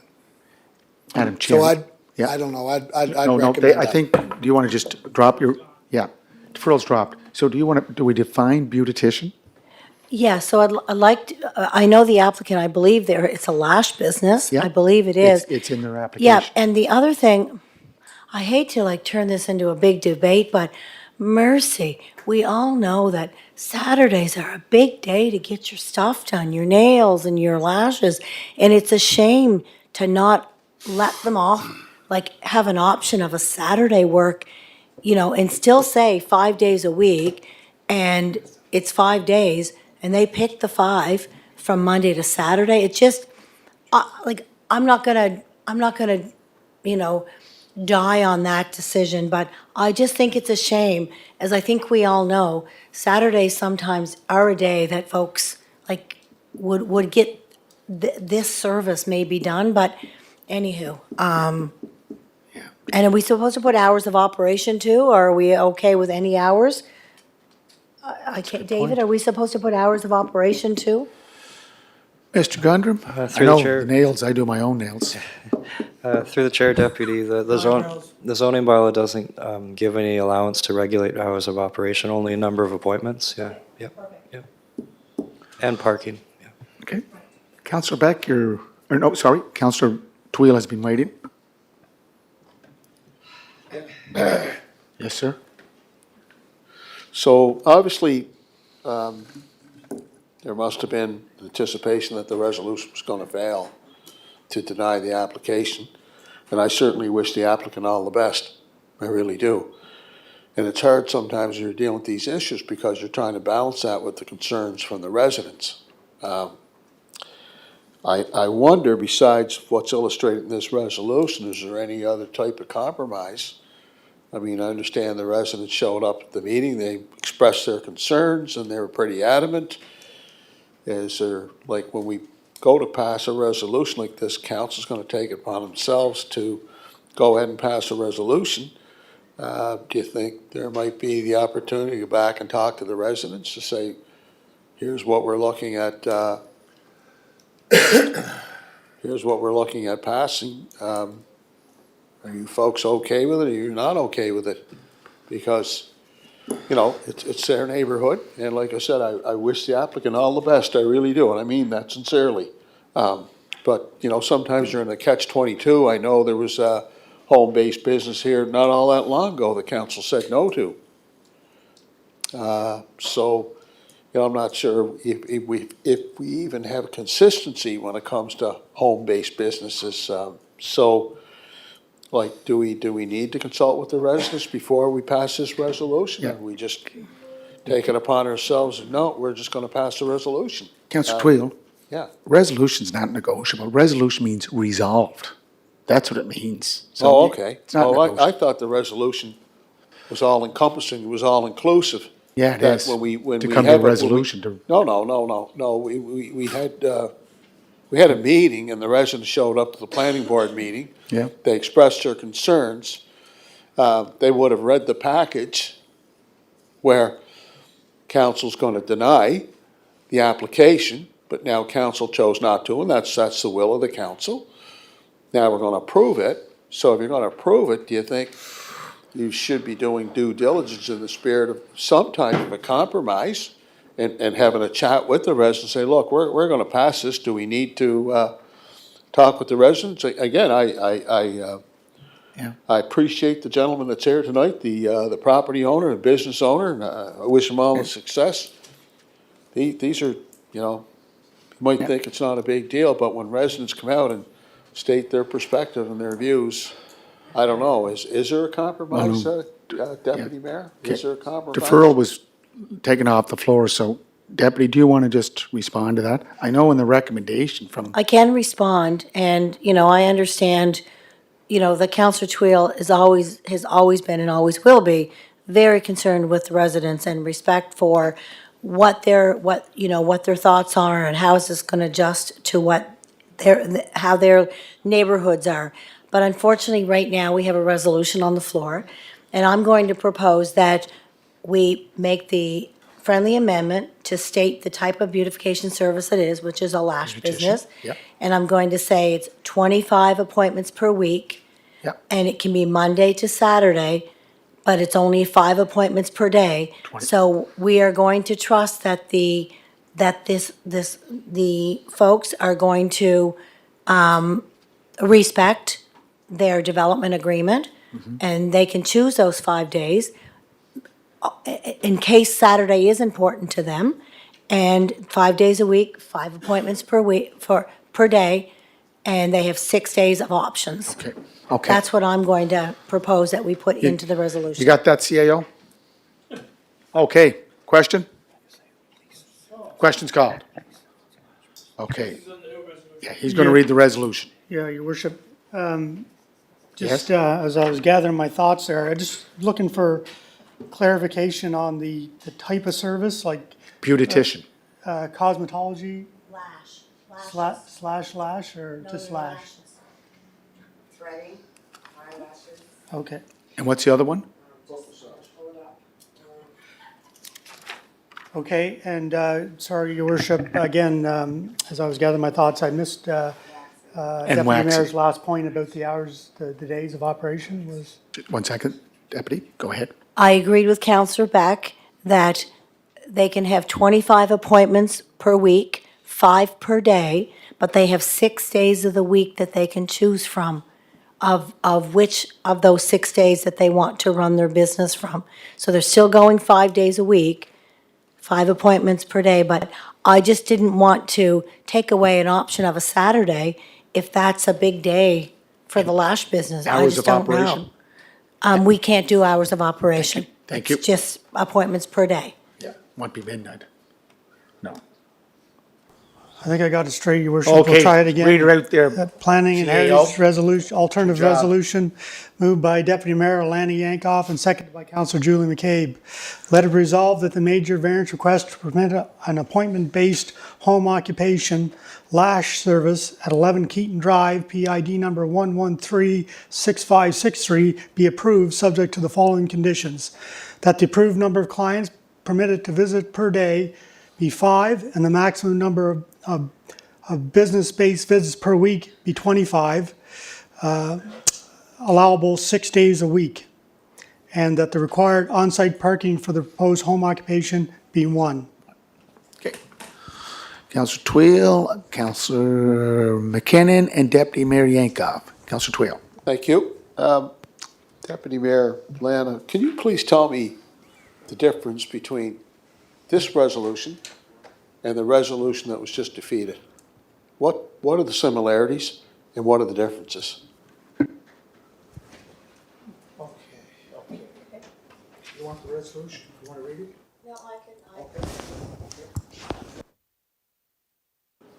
So the resolution that was defeated was the resolution where council was asked to accept the planning board's recommendation to not accept the application to allow this home-based business. Now, the new resolution is to instead accept staff's recommendation to allow the business and then put in the caveat of the bylaw where we have to state as a council, because it's stated in the bylaw that it is our responsibility to do this part, whether we like it or not, and that is to state how many visits per week are permitted and how many per day. So we have said 5 per day, and they have 6 days to choose from, and they can have 25. So it's not 6 days a week, it's 5 days per week, but they can choose from Monday to Saturday, and they can have up to 25 for 5 days a week, 5 per day. Okay.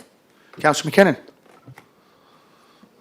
Thank you, Worship. I think I want a friendly amendment on the resolution that's on the floor, where the deputy is saying that 6 days a week, Monday to Saturday, but the resolution doesn't say Monday to Saturday, it just states 6 days a week, so it could be Sunday to Thursday or whatever. So I would like in the resolution as a friendly amendment, the Monday to Saturday, to pick the 5 days of the week from Monday to Saturday. Okay, yeah, go to church on Sunday. Okay.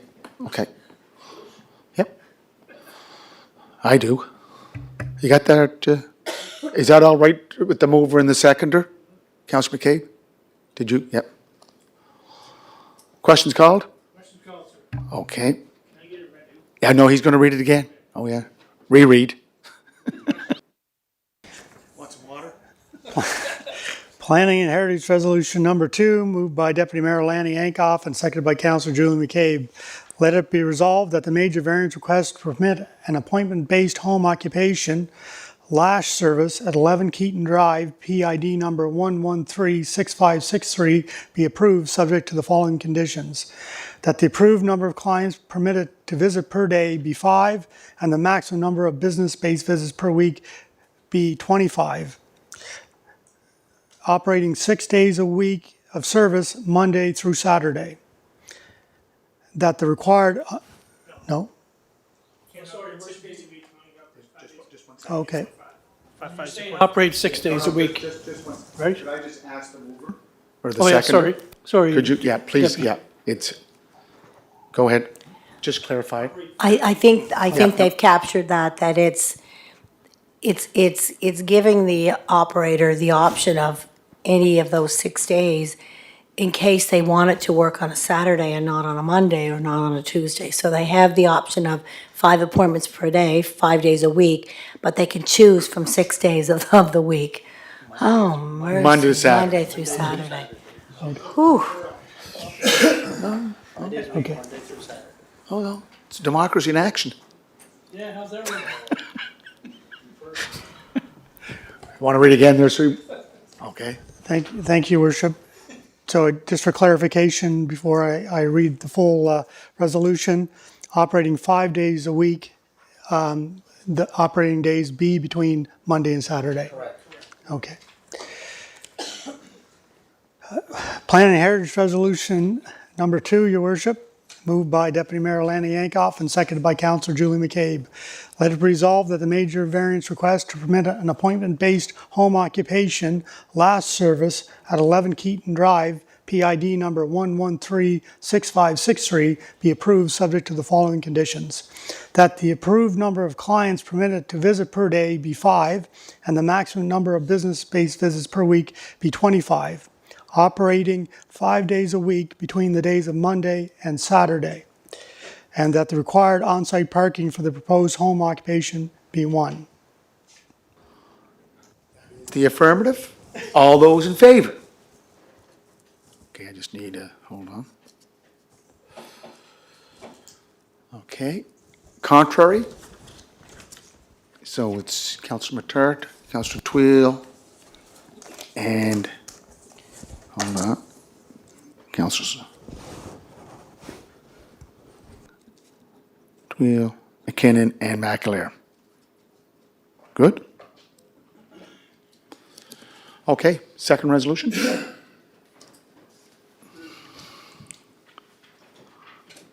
Planning and Heritage Resolution number 3, moved by Deputy Mayor Lanny Yankoff and seconded by Councillor Julie McCabe. Let it be resolved that the council approve the rezoning of the subject property identified as 66 McGill Avenue, PID number 355057, from the single detached residential R-1S zone to the medium density residential townhouse R-3T zone, and change of the land use designation under the official plan from low-density residential to medium-density residential, subject to the owners entering into a development agreement with the City of Charlottetown that would limit the development on the site to a single residential building containing 3 dwelling units, subject to the provisions of the R-3T zone and notwithstanding the additional permissions of the R-3T zone. Questions called? Questions called. Okay. Councillor Beck. I just want to, I agreed to move this on at our planning board meeting for discussion, further discussion. But there was discussion around our planning board about, is this best suited as a site-specific amendment, or is it best suited as a change in designation? I think it is more the latter, but anyway, it was decided that that would be put in with the caveat that it'd only be the 3 units. When I was looking at the package, there were a few things that stood out for me. One of the reasons that I did approve for it to come on here for discussion was there was much concern about, given the steep slope that goes on with those properties into the backyard, there was a lot of discussion and concern expressed around drainage, water, stormwater management, that sort of thing. I don't see any addressing of that here in this report from the last planning board meeting. Second thing is that after we had the public consultation, and in the report here, it says there were actually 4 letters in opposition to the report. There was actually 9. And there's 5 letters that are missing here. I don't know where they are. One of the letters was submitted on multiple occasions by one particular resident, and I still do not see that letter in here. The other thing that causes me concern is on page 73, where it says, there is significant alignment between the proposal and the direction of the official plan regarding guiding settlements, sustaining Charlottetown's neighborhoods, and addressing housing needs and variety. These sections form the main direction given for the development and redevelopment of residential areas. We've had different topics and discussions over various situations over the past little while, saying that we have to work within the existing parameters that we have with regards to our current official plan and our current zoning and development bylaws. I do recognize that there were some in the report that were tailored towards rationale for it, but I'm still concerned that we're using wording for a official plan that has not received ministerial approval and a zoning and development bylaw that the public has not even seen yet and has not been approved. So, I have concerns, and there are other concerns that I do share that were expressed by the residents. But because of those reasons and the reasons I'm expressing here tonight, I am not going to be supporting this resolution.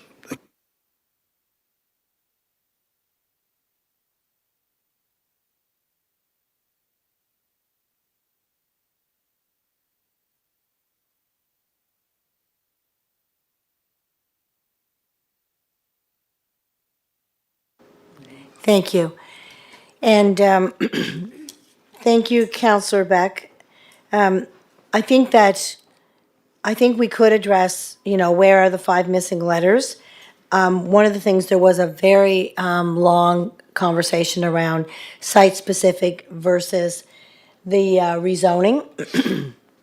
A lot of the concerns focused around, once you rezone, there's many options that can happen in a rezoning when it goes from R1 to R3T. So people were concerned about that because there's many things that are included in that zoning. And so, whereas with site-specific, it is specific to exactly what the application is. But during that conversation, Manager David Gundrum assured us that we could put in place a development agreement that would work similar to a site-specific, that would outline what could happen there, which is exactly what this application says. So that was captured in the resolution, and that there will be a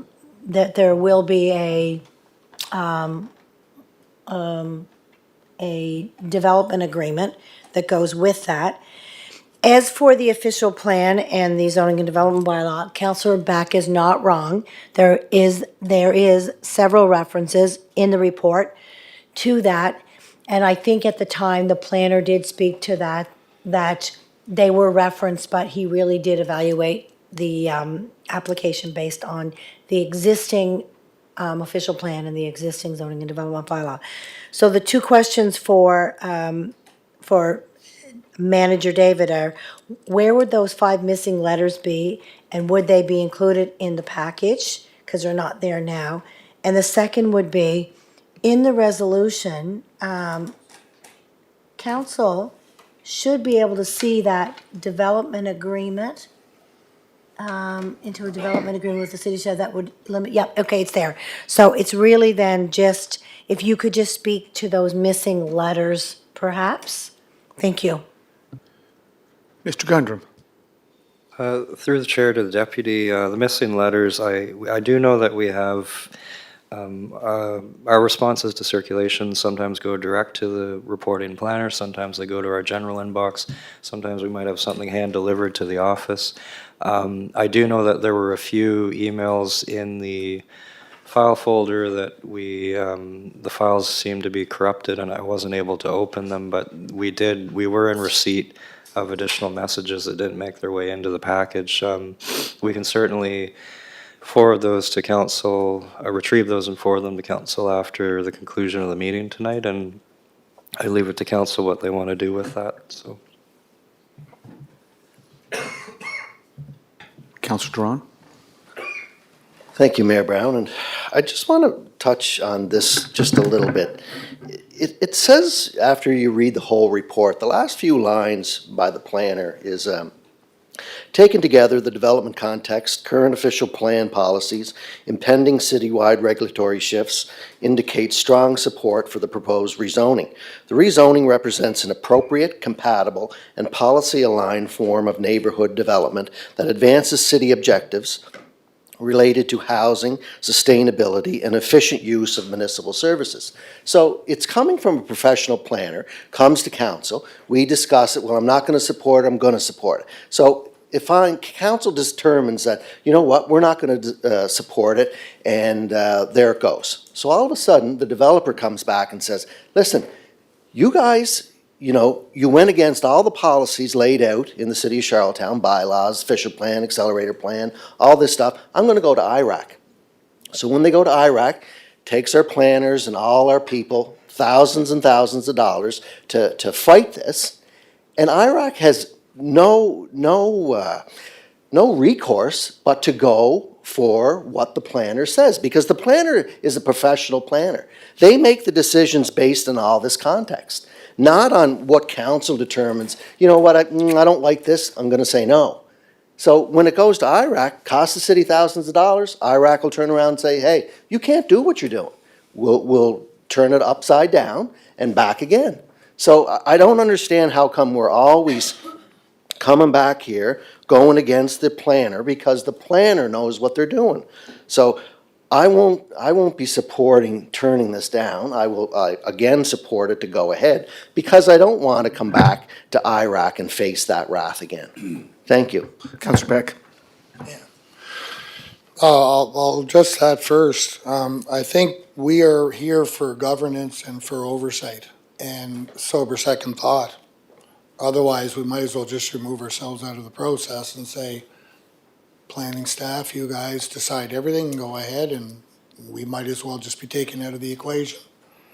And I don't think that's what people want. I think people want us to provide second. We oppose all kinds of staff recommendations on a regular basis. But we give them due consideration. We take into consideration what the staff is saying. We take into consideration what residents are saying, and we formulate an opinion. And sometimes we get it right and sometimes we get it wrong. But the fact is that we are tasked with looking at a particular situation and saying, yes, is that what we want for our city, or is that what we don't want for our city? Is that what we want for our residents, or is that what we do not want for our residents? So, with all due respect to every professional staff person, it's not a disregard for their professional abilities, their capabilities, their judgment, whatever it may be. We are asked to look at saying, does that align with what we want as a city? So that's where we're at here tonight. Going back to the other part, about the report, I think if we are going, until we get approval of our official plan, till we get our approval of our zoning and development bylaw, I don't think there should be any reference into it as far as a validation or a recommendation as to why we are considering approving or rejecting a report, because we're not there yet. And until we have that official adoption and change, then I think we look at referencing it. But in this particular instance, I don't agree with it, with that wording being there. Councillor Beck, we do have to work with the existing official plan and zone and development bylaw. Correct, David? That's what our planners, that's their guide. That's their parameters, their framework. We just can't. So anything we pass now, and the new plan comes in, I don't think what we decided here tonight will be overturned by the new plan. I'm not a planner, but just for sake of argument, I'm just trying to understand where you're coming from. Yeah, and thank you for that, Your Worship. I'll offer clarification. I think the wording should be within our existing, make our decisions within the existing. And I do know that there was reference in there to the existing OP and the existing zoning and development bylaw. My problem lays with mixing in new wording, new direction, new alignment, new zoning and development bylaw, new official plan, which have not been adopted or approved. So that's what I'm saying. I'm not saying remove the existing stuff, leave the existing stuff, take out anything reference to, because we are not abiding by that. We're abiding by our current OP and our current zoning and development bylaw. That's my point. That's the clarification that I'd like to make. But as a governance model that you referenced earlier, where is it in that resolution that are you going to tie it into the background of what goes with this resolution? I referenced a section earlier when I read directly from the report. Right. I forget the page. So what part is it? Is it the 3 dwelling units subject to the provisions? What? No, I read it earlier. I can't recall the page. Okay. If you want, I can find it here, No, but that's all right. I read directly from the report earlier on David's here and Mr. page 72, I believe. 72. Anyway, it's, the votes, Yeah. I know which way the vote's going, so let's just carry on. Councilor Matart?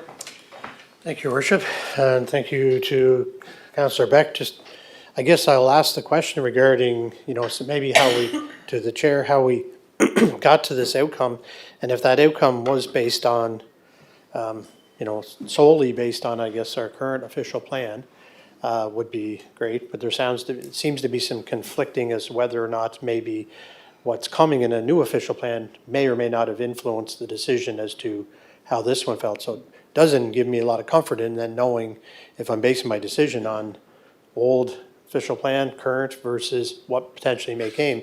And, just here a few short nights ago, we decided not to move forward on our zoning and development bylaw as a result of wanting to make sure we had an ironclad signed agreement for the official plan.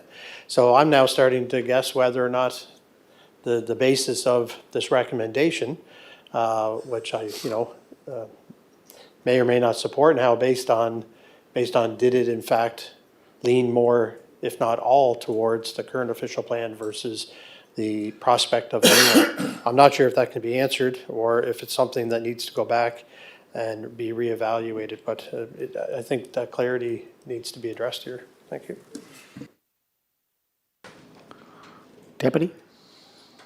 I'll just, Well, to the planner's defense, in the policy analysis, when he analyzes his decision, it appears to be that his decisions are based on section 3.1 of the current official plan's direction. And also, there's a few other references to when he analyzed it. And so I am confident that the planner was making his decisions based on, and also section 3.2 of the neighborhoods. I'm confident that the planner was making his professional opinion based on what we currently have, which is the current zoning and development bylaw and the current official plan. I know there was reference in there, and as he explained the other night, they, regrettably, they were just mentioned in passing, and maybe they shouldn't have been there, but he did clearly state, I believe, that his decisions were based on official framework and official zoning and development bylaw that we are existing with right now. Now, not to put David Gundrum on the spot, but maybe he could clarify that as well. Thank you. Mr. Gundry. Through the chair to the deputy and also Councillor Matard as well.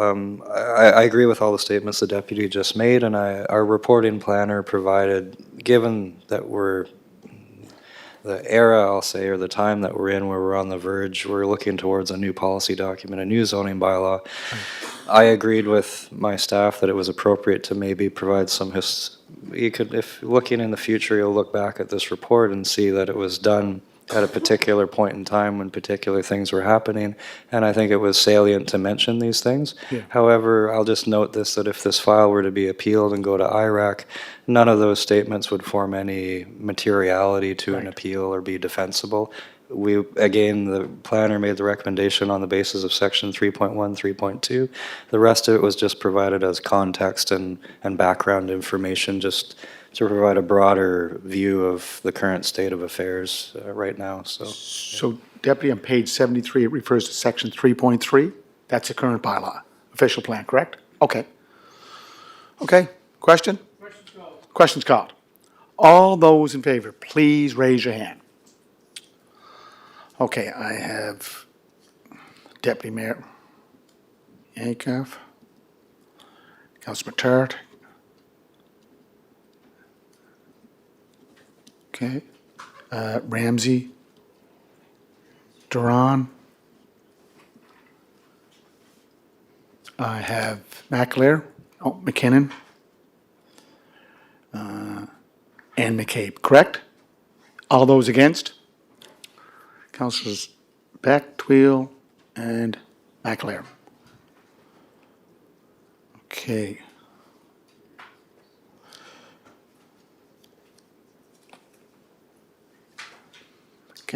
Go ahead, sir. Next one. Planning and Heritage Resolution Number 4, moved by Deputy Mayor Lanny Yankoff and seconded by Councillor Julie McCabe. Let it be resolved that the following major variance for the subject property identified as 1-3 Summer Street, PID number 368142, in the low-density residential R-2 zone, be approved to permit a reduced front yard setback of 5.45 meters. 2, to permit a reduced rear yard setback of 1.86 meters. 3, to permit a reduced minimum lot area of 304 square meters per unit on an interior lot. And 4, to permit a reduced minimum lot area of 268 square meters per unit on a corner lot. If the major variance is approved, an application for a lot subdivision to subdivide the existing semi-detached dwelling along with the party wall will then be considered. Okay. Questions called. Go, Councillor Twill. Councillor Twill. Deputy Mayor Lana, can you please tell me about concerns that were raised by the neighbors, please?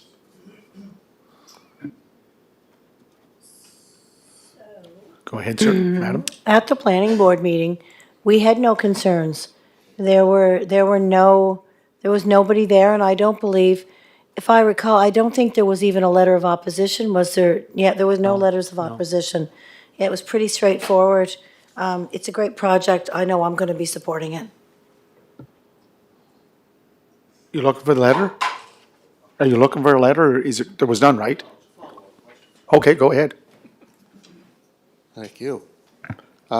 So when we pass a resolution here tonight, there's still more work to be done, correct? If you read the resolution, if you can bring it up. Do you bring it up, Cindy, please?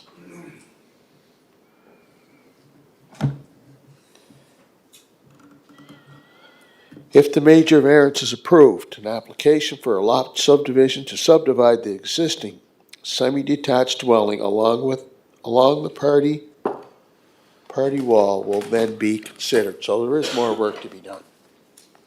Correct? Okay. You want an answer? Okay, Deputy? Yes, the major variance, if the major variance is approved, an application for a lot subdivision to subdivide the existing semi-detached dwelling along the party wall will then be considered. Yeah. It doesn't come back to That's council, correct. does it? No, No, doesn't okay. come back to council. Question called? Questions called? All those in favor? Okay, 9-0. Okay, sir. Planning and Heritage Resolution Number 5, moved by Deputy Mayor Lanny Yankoff and seconded by Councillor Julie McCabe. Let it be resolved that the following major variance for the subject property identified as 113 Upper Prince Street, PID number 359638, in the low-density residential R-2 zone be approved to permit an existing detached accessory building to be converted as a garden suite. 1, allow a reduced minimum lot area of 0.13 hectares, allow a reduced minimum rear yard setback of 1.16 meters. 3, allow a reduced side yard setback of 1.16 meters. And 4, allow an increase in maximum height of 7.16 meters. Okay. 113. Councillor Twill. Thank you. Once again, I don't believe there was any concerns from any residents, no letters either way. So it's just pretty straightforward. Thank you. It's a big property, too. Yeah. Questions called? All in favor? 9-0. Okay. Planning and Heritage Resolution Number 6, moved by Deputy Mayor Lanny Yankoff and seconded by Councillor Julie McCabe. Let it be resolved that the major variance request to permit a shipping container measuring approximately 2.44 meters by 12.19 meters in size to be placed on the subject property identified as 6 Prince Street, PID number 739128, be approved subject to the following conditions. One, that the applicant apply for and receive an approved development permit from the city of Charlottetown for the use shipping container for operating an e-bike tour and e-bike rental business only. Two, that the container be clad with a finish of materials that visually soften or mute its its otherwise industrial utilitarian appearance. And three, that the container and associated land use only be permitted to operate from April 1st to October 31st of any year where the container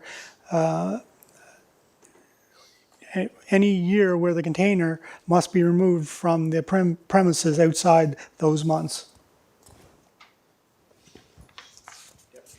Deputy? I just wanted to note that this land is owned by the Port Authority, and they have already given permission to the applicant to use their land for this very temporary use. They also will be approving the outside facade of the look. And there was an updated image that I believe that's been approved by Founders that basically tries to takes the shipping container and almost encompasses in the feel of one of the old railroad trains. So they've taken something that could be rather hideous and turned it into something that's pretty creative.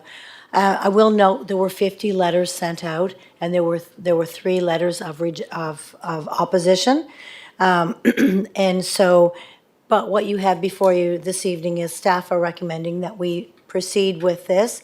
And like it was pointed out, it comes in October, or comes in April and leaves in October. So that's some additional context. Thank you. Councillor Pack? Yeah, just to add, I think there's two things. Doesn't it require an encroachment onto city land? I think that's part of the agreement. Parks. Am I correct? So that'll be something that would have to be worked out between, Frank? because I think there was a strip of land kind of where things were. I guess the second thing about this is I think this is a great initiative. We've got all kinds of activity-related events going on down there. You've got the Harbor Hippo, you've got the gentleman that runs the solar boat, you got our horse and buggy companies, you got PEI Tours runs out of there. I think it's a nice add-on to our tourism operation. I believe that Sable Arc or Fathom Studios has been brought in to orchestrate the refit of the container. The other thing is that, to your point earlier, Deputy, about it being on Port Authority land, they have to be happy with it too. So they are ultimately saying, this is a new initiative, it's never been done before. I think it's a great add. Plus the proximity to the Confederation Trail, we're trying to promote active transportation, getting people out in the outdoors, good outdoors. I think it's a great ad. Federation Landing Park, it's got all the amenities. Oh, yeah. Yeah. Councillor Ramsey first. No, Councillor Ramsey. Oh, thank you, Your Worship. And Deputy Mayor, thank you for your clarification that it's just not going to be a green building, because that's what I was worried about, that they're going to, sort of blend in with the other buildings. I think it's really going to help. So, and that was my question. So I thank you for that. Councillor Matart. Thank you, Your Worship. I guess the question I have will be to the deputy, just in regards to the variance that's being put forward. I think it's a great initiative, and to all the points that Councillor Beck made, I think it's going to add to the area. However, there will be some scrutiny regarding how the outcome of what they're deeming as a clad finish and materials that, that soften or mute the otherwise industrial utilitarian appearance. And then, if it's in fact going to have some remnants of the old railroad, whatever, who determines the outcome of that? I mean, from an approval perspective, I mean, I think it's a wonderful idea we do this, but then all of a sudden, if it turns out to be something, what people may perceive as an eyesore, then is that something that a plan needs to come forward to actually be approved prior to that, or we just take whatever a clad finish or with a finish that is anything other than a container, I guess. Deputy's right next to her. She's ready to answer. So the request before us tonight is yes or no to a major variance because a shipping container is not normally permitted in this area. So if we choose to accept the major variance, then the rest then is proved by staff. They ensure that the shipping container meets the criteria to which was defined in this application. And also, the Port Authority also has to approve it. So that it doesn't end up looking, it will look the way that the applicant has submitted his drawings to both the Port Authority and to the Planning and Heritage staff. Yeah, so what you're saying, it won't go to the Design Review Board. Not so much, but really tonight for council, it's yes or no. Are you okay with a variance, a major variance to allow a shipping container turned into something other than a shipping container that gives a bit of a historic, I wish that the image was here for you folks but the image doesn't help you make the decision because you're saying yes or no to a major variance. And the rest has been outlined that both the city staff and the professional planners have to ensure that it meets what they're telling us it's going to meet, as well as the Port Authority. I will be supporting this evening, and I hope that, that folks will see that, that it was a good initiative for this year from April to October. Counselor Beck, do you want to wrap it up? Yeah, sure. Just to, as I'm thinking here, does this have to be, I know the CADC has to approve it if it goes ahead this year and in future years.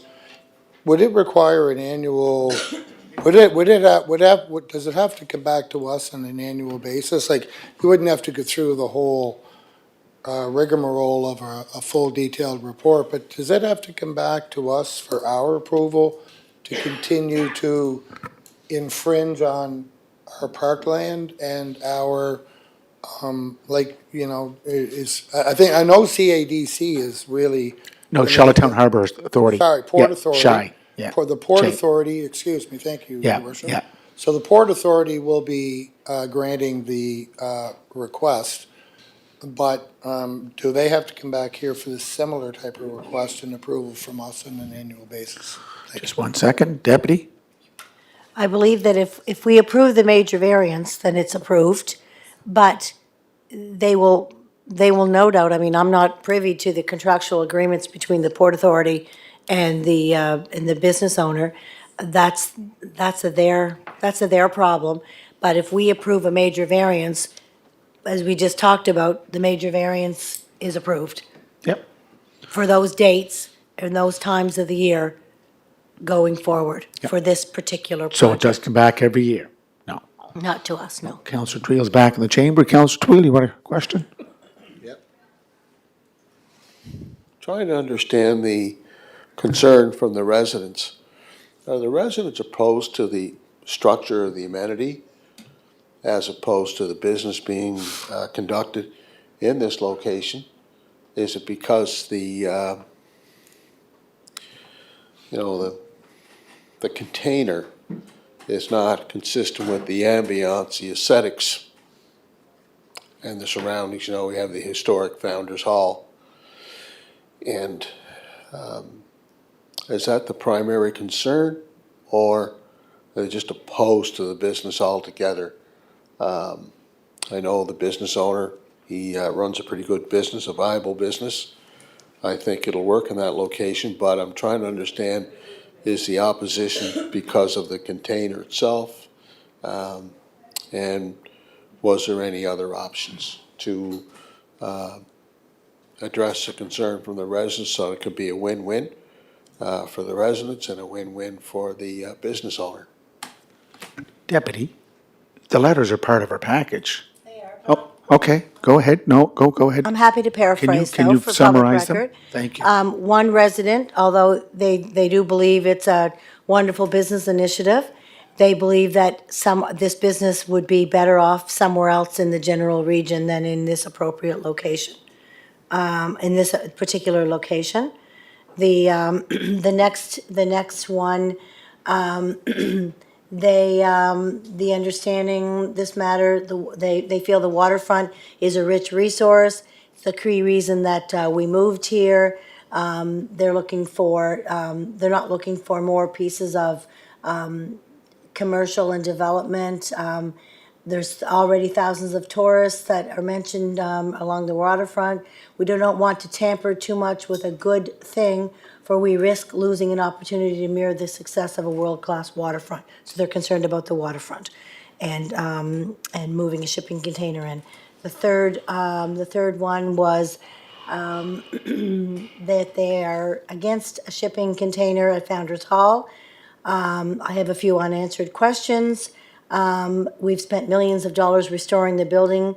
We find it deplorable that you would consider an application to do what is being proposed. We are firmly against the proposed major variance. So those are the 3 letters, and they are public record, and they are in your In the package, yeah. Yep. You know, I There read were them. 50 letters sent out, and those were the 3 letters received. 50 notifications and 3 received? Yes. Okay. Councillor Twill, follow up? So was there any other alternative to the shipping container so that the residents would be, maybe they might be more receptive to the container itself? I understand the rationale for the container, the square footage for storage, for the, you know, the product that he's renting and conducting his respective business. But what I'd like to know is, was there any other options that were explored so that the residents might be much more acceptable as opposed to what's being before us here tonight? Anything about pre-module or anything like that? So an application was submitted to the Planning and Heritage Department Yeah, on behalf of the owners of the Charlottetown Harbor Authority. This is the application before us. Yeah. They have applied for a major variance to allow for a shipping container. That's what's before us. Yeah. So I don't believe that the Planning and Heritage staff go into what about this and what about that. Yeah. This is the application before us for council to make a decision on whether or not they would support staff's recommendation to allow this. If council chooses not to support it, then that's a whole other thing. Yeah. But right now, the planning staff have deliberated and evaluated an application for a major variance, and that is what's before us tonight. So I can't say. no if 10, other- nothing like that. There's no. There is no back and forth. forth. That's not what the Planning and Heritage Department does. They evaluate applications when they come in. Okay. Councillor Twill? Yeah, I'd like to move a friendly amendment that this be considered as a pilot project to be reviewed at the end of the year, the end of the summer months, and that we see how it works out, so that the residents and the business owner, I'm trying to look for a compromise here. So with the pilot project, we can, staff and community can review how the transaction worked, what worked, what didn't work, and to see if, we can make some progress on this. And the residents, once again, would have a comfort zone knowing that, we'll do a review at the end of the summer. So we'll try to meet the business owners' needs and also be conscientious of the residents. Okay, good idea there. What, it's up to you. You're the mover? Well, no, I'm the mover. he's I'm the the mover. mover. No, you just asked for the friendly amendment. You have to ask, you have to ask the mover and seconder. Well, I was just going to seek clarification. I'm not opposed to, Councillor Twill, is famous for pilot projects, and they're great ways to, test the waters for our community, and I respect that. I just need to double check in terms of of procedure, whether or not an application for a major variance can then have, subject to a development agreement or some sort of a caveat that says it's for 1 year only. I just don't have the answer to that question, so I'm going to ask Director Mike and Manager David to seek clarification on whether or not that's even such a thing that we could do in this instant. Defer to the So, professionals. over to the Jedis. Okay. Thank you, Your Worship, and through to the chair. I would maybe actually defer to our legal counsel who's here tonight. You want to get a legal opinion? I don't have a firm answer on that question. It's certainly a valid question, though.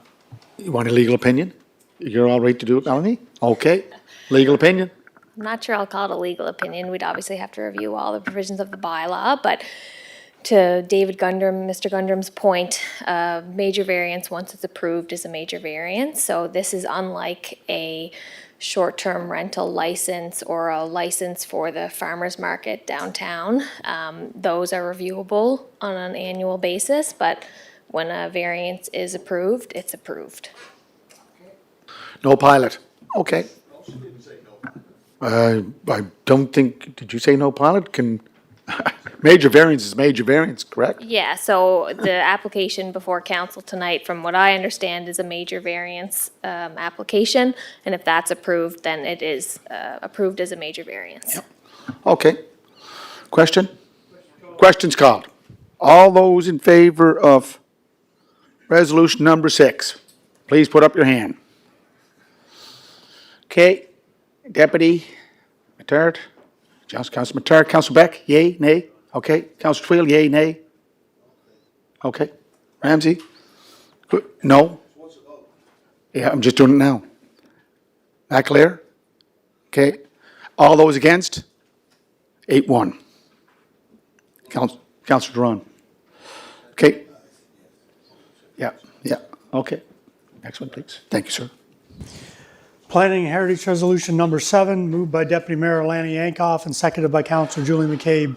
Let it be resolved that council approve a site-specific amendment to the existing single-detached residential R-1L zone that applies to the subject property identified as 16-18 Hemlock Court, PID number 452672, to permit up to 3 dwelling units within an existing legal non-conforming semi-detached building.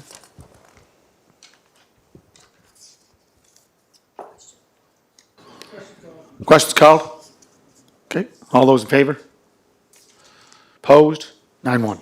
Okay, go to the next one, sir. Planning and Heritage Resolution.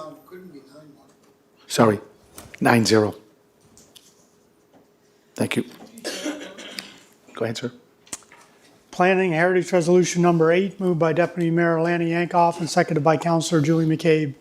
Let it be resolved the council approve the following rezoning and official plan amendment request for the subject property identified as Lot 8, Violet Circle, PID number 1187913. 1, to amend Appendix A, future land use map of the City of Charlottetown official plan from low-density residential to medium-density residential. And 2, amend Appendix G, the zoning map of the City of Charlottetown zoning and development bylaw from the low-density residential R-2S zone to the medium-density residential R-3 zone to facilitate the future development of the subject property with a 4-unit stacked townhouse building. Okay. Question? Councilor Beck, go ahead, sir. Hold on, just one sec. Go ahead, sir. So this street has been pretty busy with us in the last little while. My only question is on page 151, and it was the comment from the fire department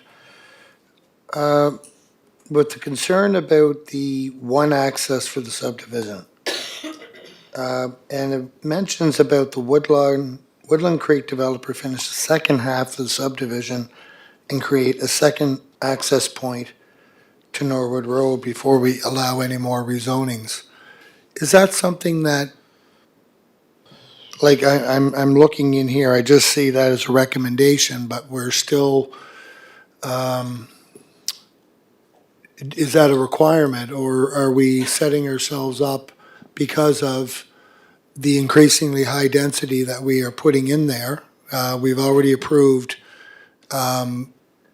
rezoning for a lot of previous R2, or I shouldn't say a lot, but several lots in that area going from R2S to R3.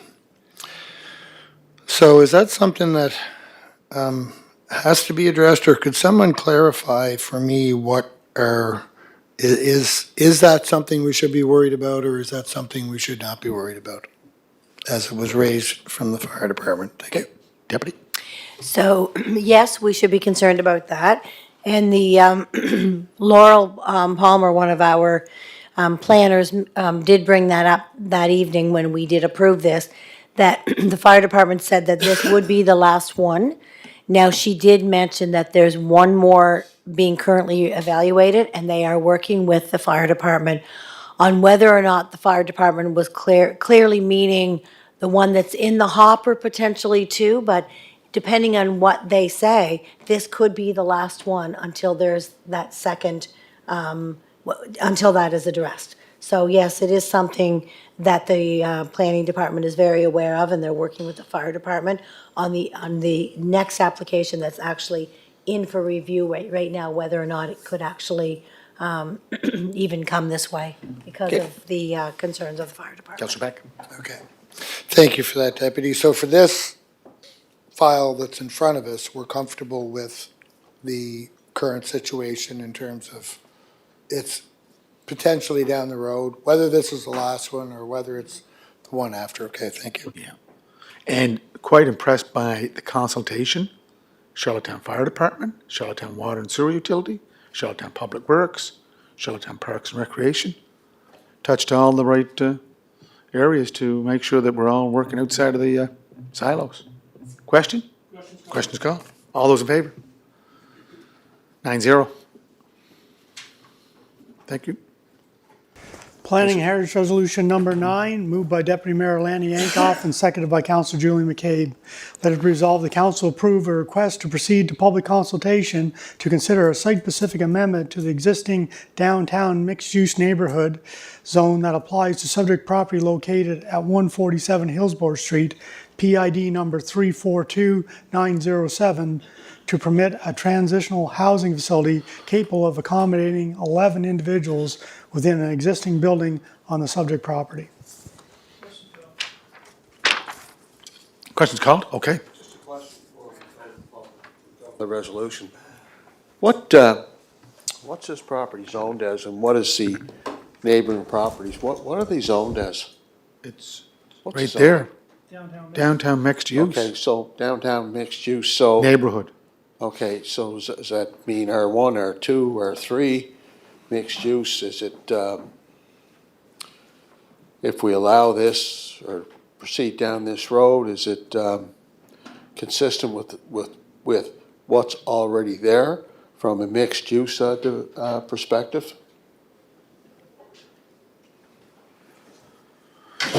Sorry, Deputy. Go ahead. And then Councillor McCabe. So we're really at the infancy stage of this application. And so really the only thing we know now is what the applicant is applying for. Flushing out all that information is going to come as we prepare for public information. So right now, what we do know is that they are looking to house a transitional housing facility in this existing location, this PID, with 11 individuals. So we don't have any more additional information yet on this.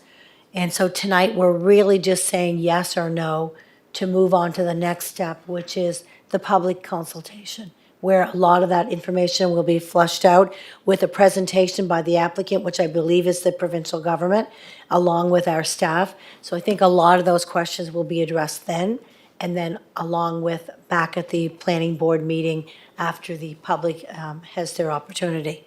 Councillor McCabe. Thank you. just reading the report too, one thing I just would recommend is maybe look at the wording, the population served by transitional housing is unlikely to possess driver's license or a motor vehicle. I think that's pretty presumptuous. We don't know for sure if that's actually the case. And I'm assuming when most transitional housing units, there's staff, and some staff will have to drive to work. So I'd be just going back maybe to look at that line, not really thinking that's very appropriate. Thank you. Councillor Twill? So I want to get back to the mixed use zoning. So this is consistent with what's already there. I'd like to ask the manager through the chair. This is what we'd come to expect in this particular community, and you're going to the public consultation process.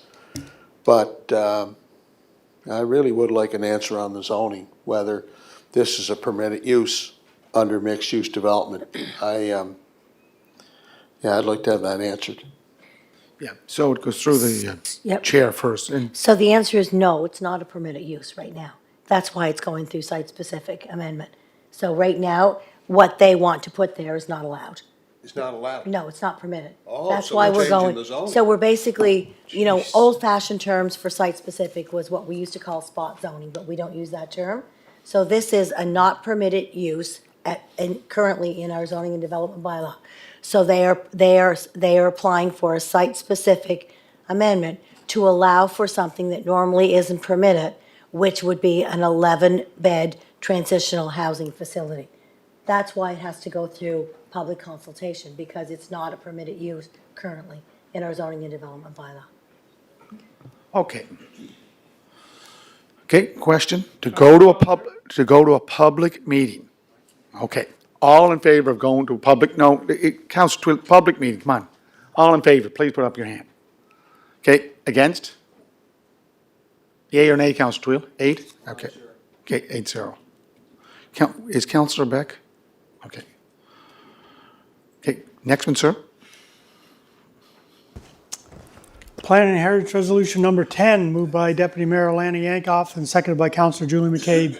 Let it resolve the council approve to proceed to public consultation for the request to amend Appendix A, the future land use map of the city of Charlottetown from the downtown mixed-use neighborhood to the downtown Main Street, and request to amend Appendix G of the zoning map of the Charlottetown zoning and development bylaw from the downtown mixed-use neighborhood zone to the downtown Main Street zone for the properties located on King Street, King and Dorchester Streets, being PID numbers 336974, 336909, 336917, 336966, and 1172915. Okay. Questions called? Councillor Twill. 68, Queen? Yes. Questions called? All in favor? 9-0. Okay. Carried. And Councillor?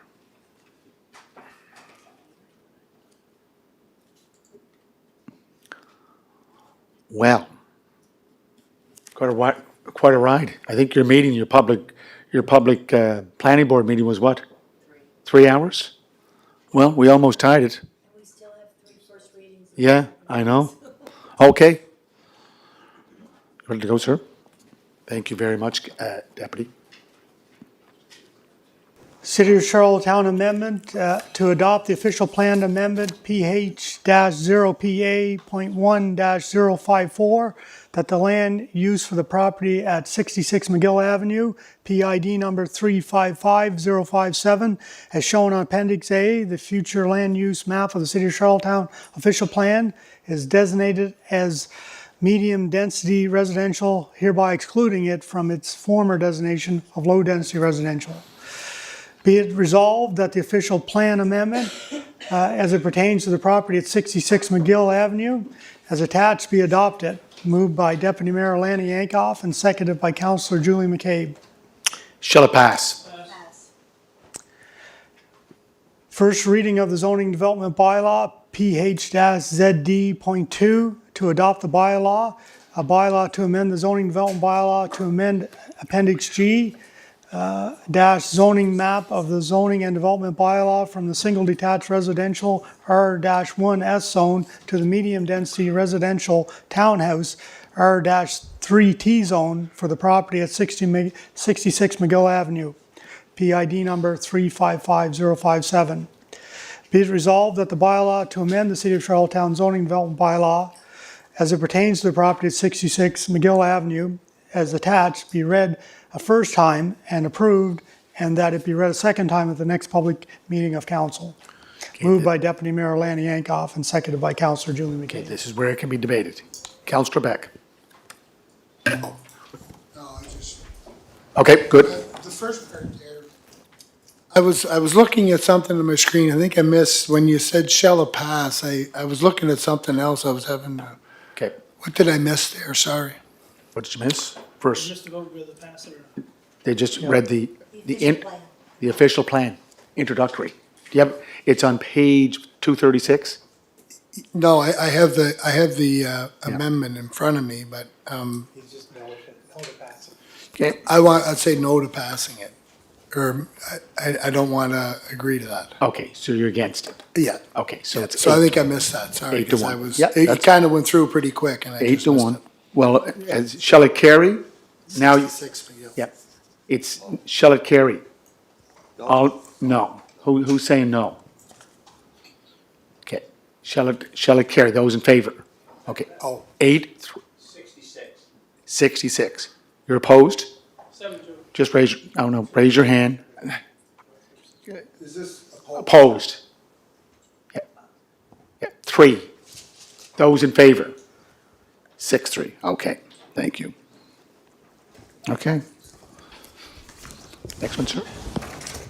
City of Charlottetown Amendment, first reading on the zoning development bylaw, to adopt a bylaw, PH-ZD.2-107, a bylaw to amend the zoning development bylaw by amending Appendix C, approved site-specific exemptions of the City of Charlottetown zoning development bylaw as it pertains to the subject property at 16-18 Hemlock Court, PID number 452672, in the single detached residential R-1L zone to permit up to 3 dwelling units within an existing legal non-conforming semi-detached building.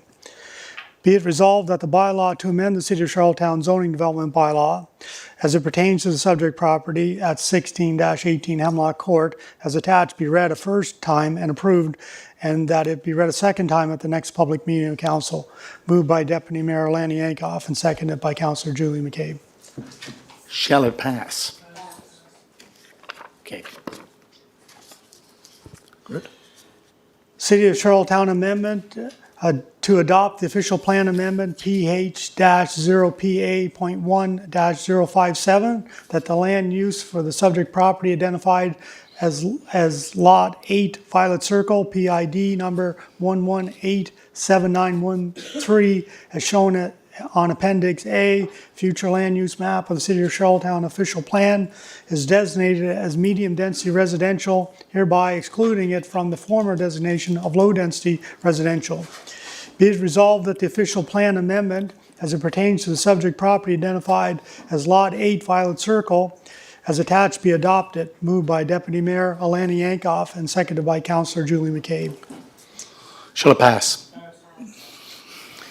First reading of the zoning development bylaw to adopt the bylaw PH-ZD.2-108, a bylaw to amend the zoning and development bylaw to amend Appendix G zoning map of the zoning and development bylaw from the low detached residential R-2S zone to the medium density residential R-3 zone for the subject property identified as Lot 8 Violet Circle, PID 1187913.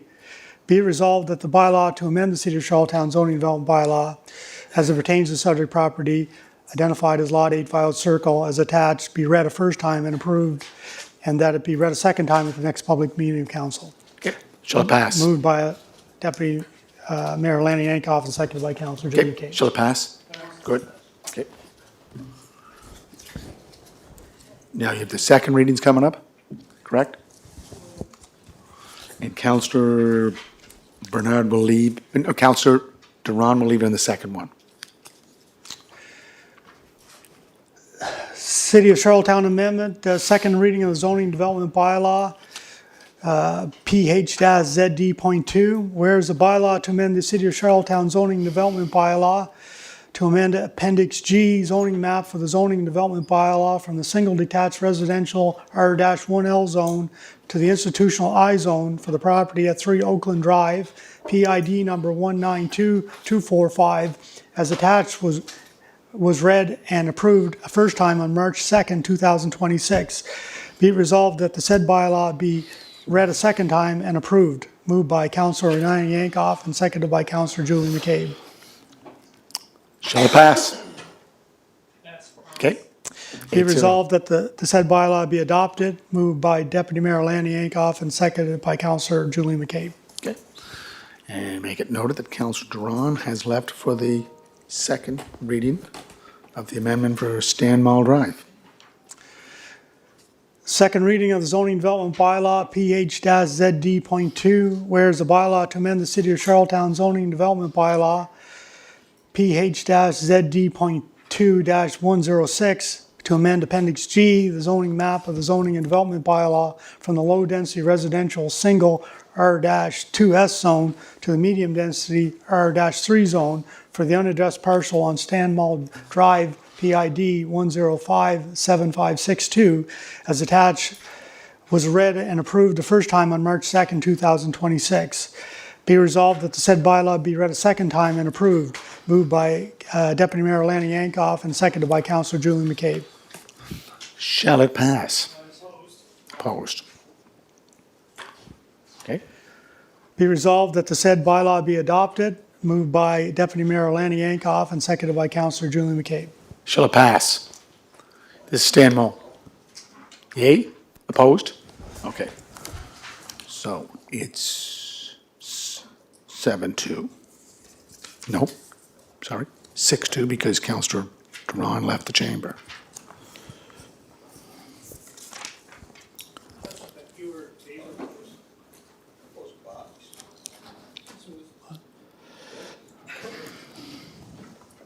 I was opposed.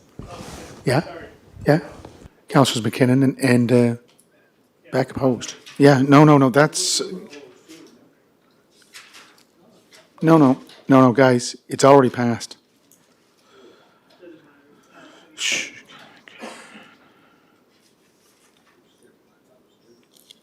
Okay, and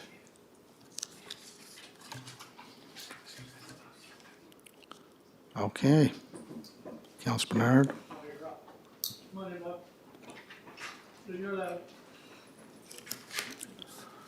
And Councillor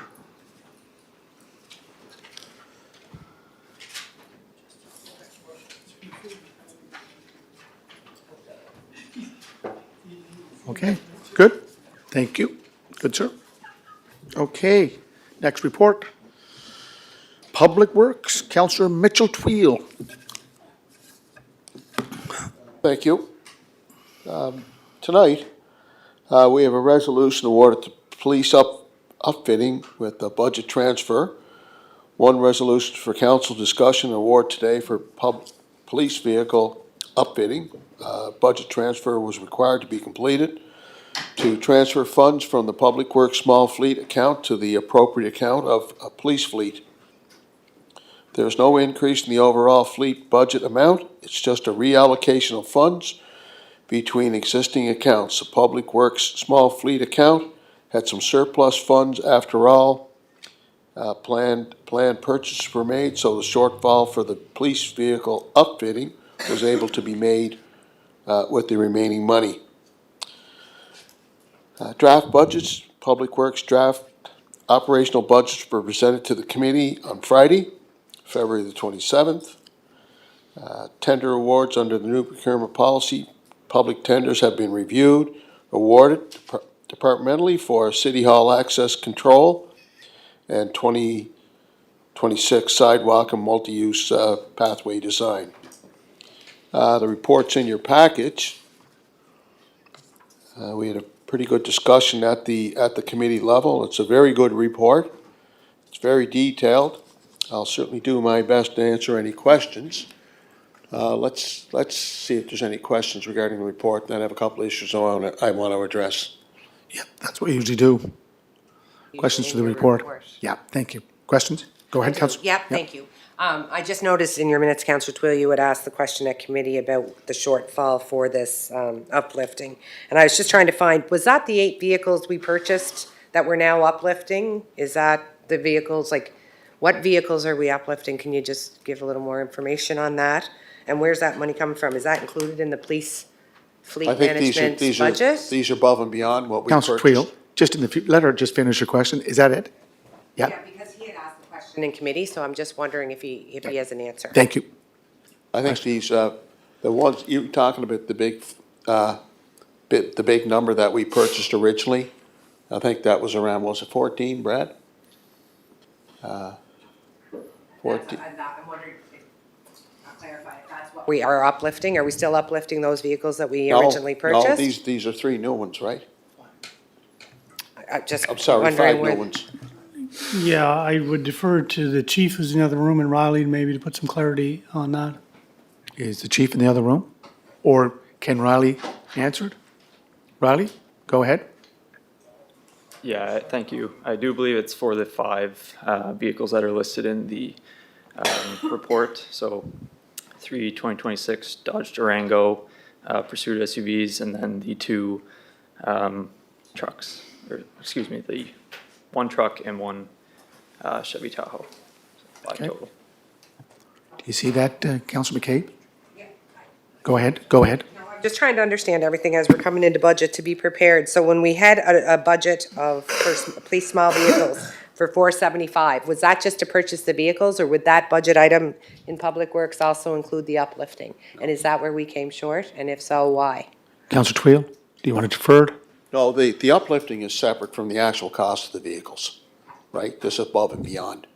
So these are amenities that we're attaching to the vehicles that we've already purchased. Yep. So that's just a requirement that a process that we go through. And we've done that with all of the vehicles that were purchased through police, all those Durangos that were purchased earlier.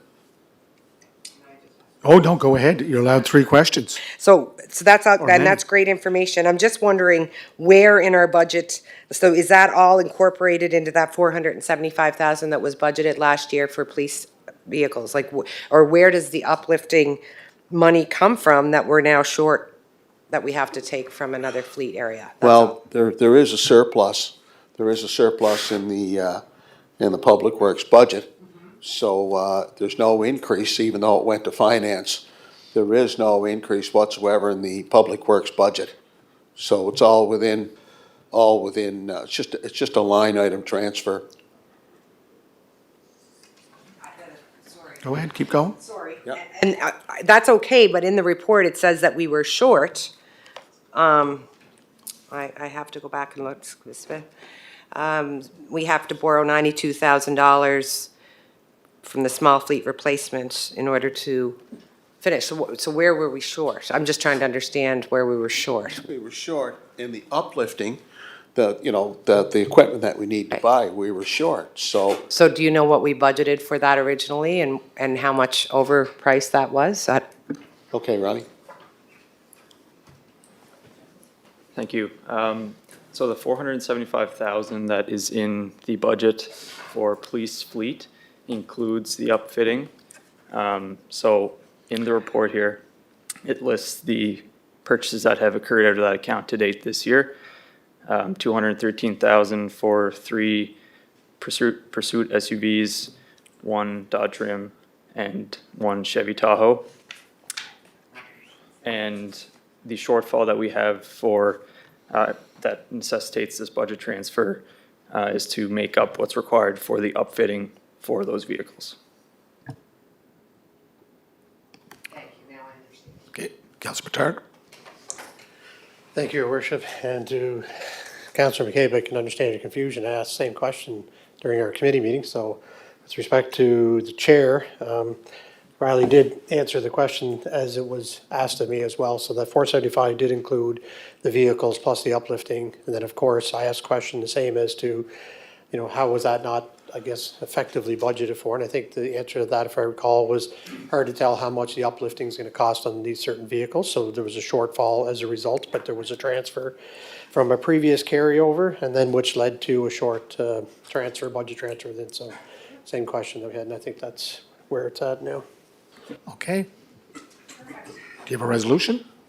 Go with the resolution, man. I got a couple of points I want to bring up after that. Yep. Any other questions? Okay, go ahead, sir. Public Works Committee Resolution Number 1, moved by Councillor Mitchell Tweel and seconded by Councillor John McAleer.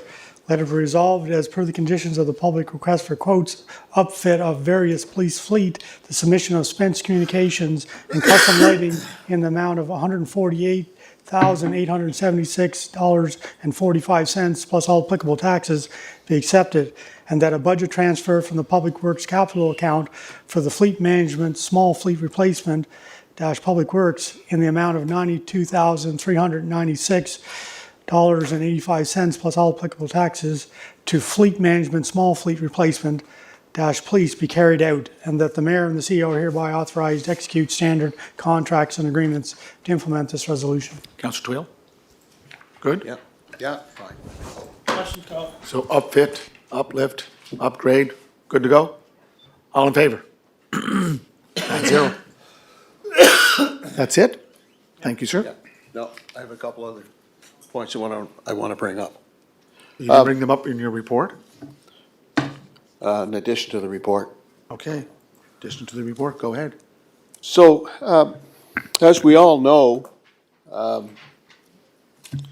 the state of our city streets has been unprecedented, uncharacteristically, for this particular year compared to other years. Recently, I met with internal staff because of questions that were coming from members of City Council, members of the public. Today I read an email, or I received an email along with Councillor McAleer, and I want to take the time to read this email out to underscore that this year is not the same as other years in terms of potholes and streets that are heaving. This is truly, as I said earlier, unprecedented. We're now into uncharted waters. So here's a resident in West Royalty. And she says, I live in Sandalwood subdivision, more specifically, Hummingbird Street. This year, our street is exceptionally bad with the freeze-thaw cycles. I bought my house here in 2011. I've never seen it this bad before. Most streets have broken pavement, and Hummingbird is particularly bad with huge sinkholes all the ways down the street. It is impossible to drive over 10 kilometers. And it doesn't matter what side of the street you drive on. This matter has to be addressed urgently, as each day the situation gets worse and the sinkholes are getting deeper. Soon the street will be undrivable and our vehicles will be ruined. I would appreciate your attention to this urgent matter. So in our discussion, Public Works has taken the matter very seriously. I did an interview with CBC and talked about looking at the methodology of what we're doing. Public Works is trying to be innovative and creative, looking at the type of material that's put down.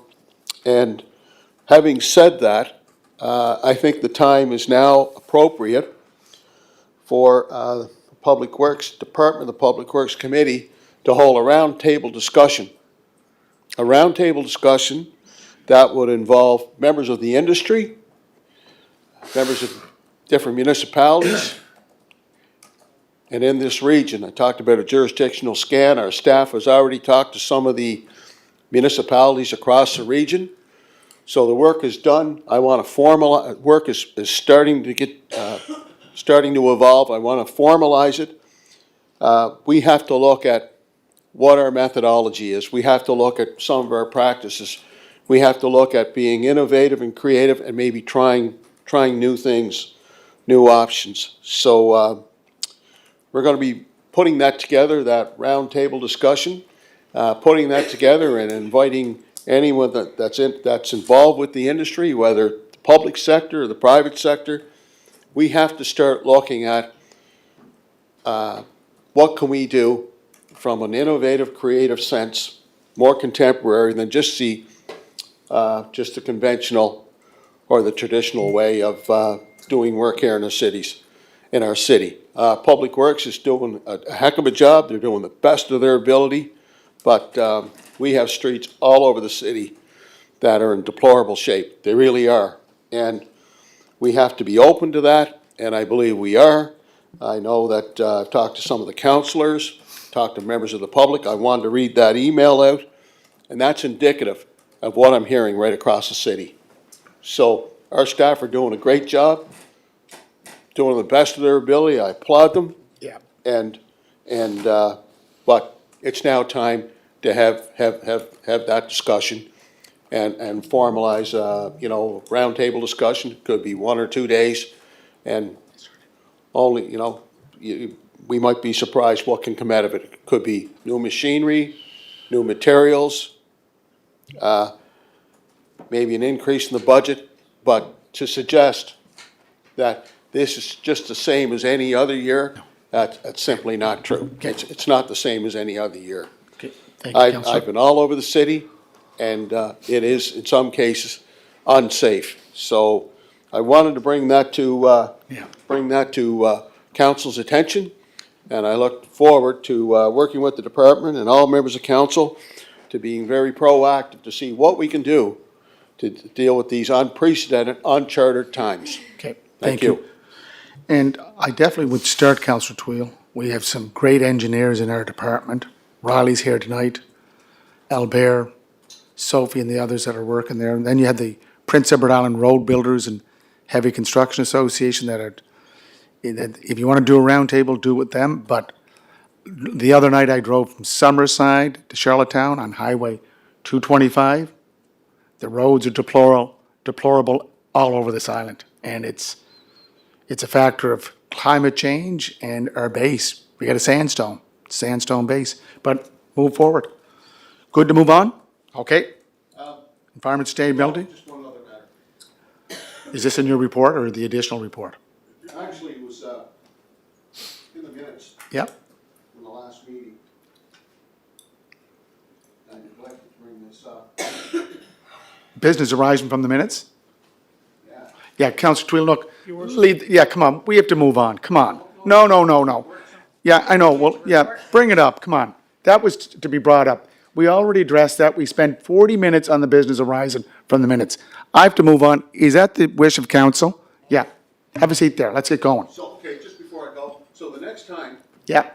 I bring up business arising from the You've done it twice. I'll be able to deal with it right then. and Yes, there. sir. You're not Bring it gonna up. call me out. No, bring it up. Good. Thank you. Okay. Environment sustainability, Council. Your worship, I have a question. Am I allowed to ask Councilor Sure. a question? Okay, let's keep her going. Thank you, Councillor Twill, for your report and your comments. I think we're all going to agree on the roads, but I do have a question. And traditionally, our street assessments are conducted in the fall of the year. Is it something that can be looked at to be done in the spring of the year? Because the fall of the years, our roads are usually pretty good, pretty smooth after the summer. Can be done in the spring, or at least be looked at through the engineers to see where all these bumps and humps and holes can be fixed. Thanks. Councillor Twill. Thank you, Councilor McKinnon. Excellent point. Riley's here. He's made a note of that. And if we have to make adjustments when it comes to assessing and evaluating our city streets and infrastructure, so be it. Okay, thank you. Okay. Environment sustainability, Councillor Trevor McKinnon. Thank you, Your Worship. Jessica's here. Yeah. Go ahead, Jessica's sir. here. Environment Sustainability Committee met on March 2nd, 2025. Draft meeting minutes are included in your package. There's no resolutions for your consideration. I do have a couple of points to bring up here.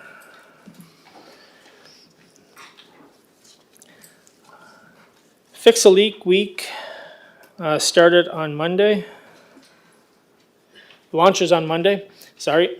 Staff in partnership with Stratford and Cornwall have planned a week of engagement activities, including new trivia nights. Learn more at bewaterfriendly.ca or any of the city's social accounts.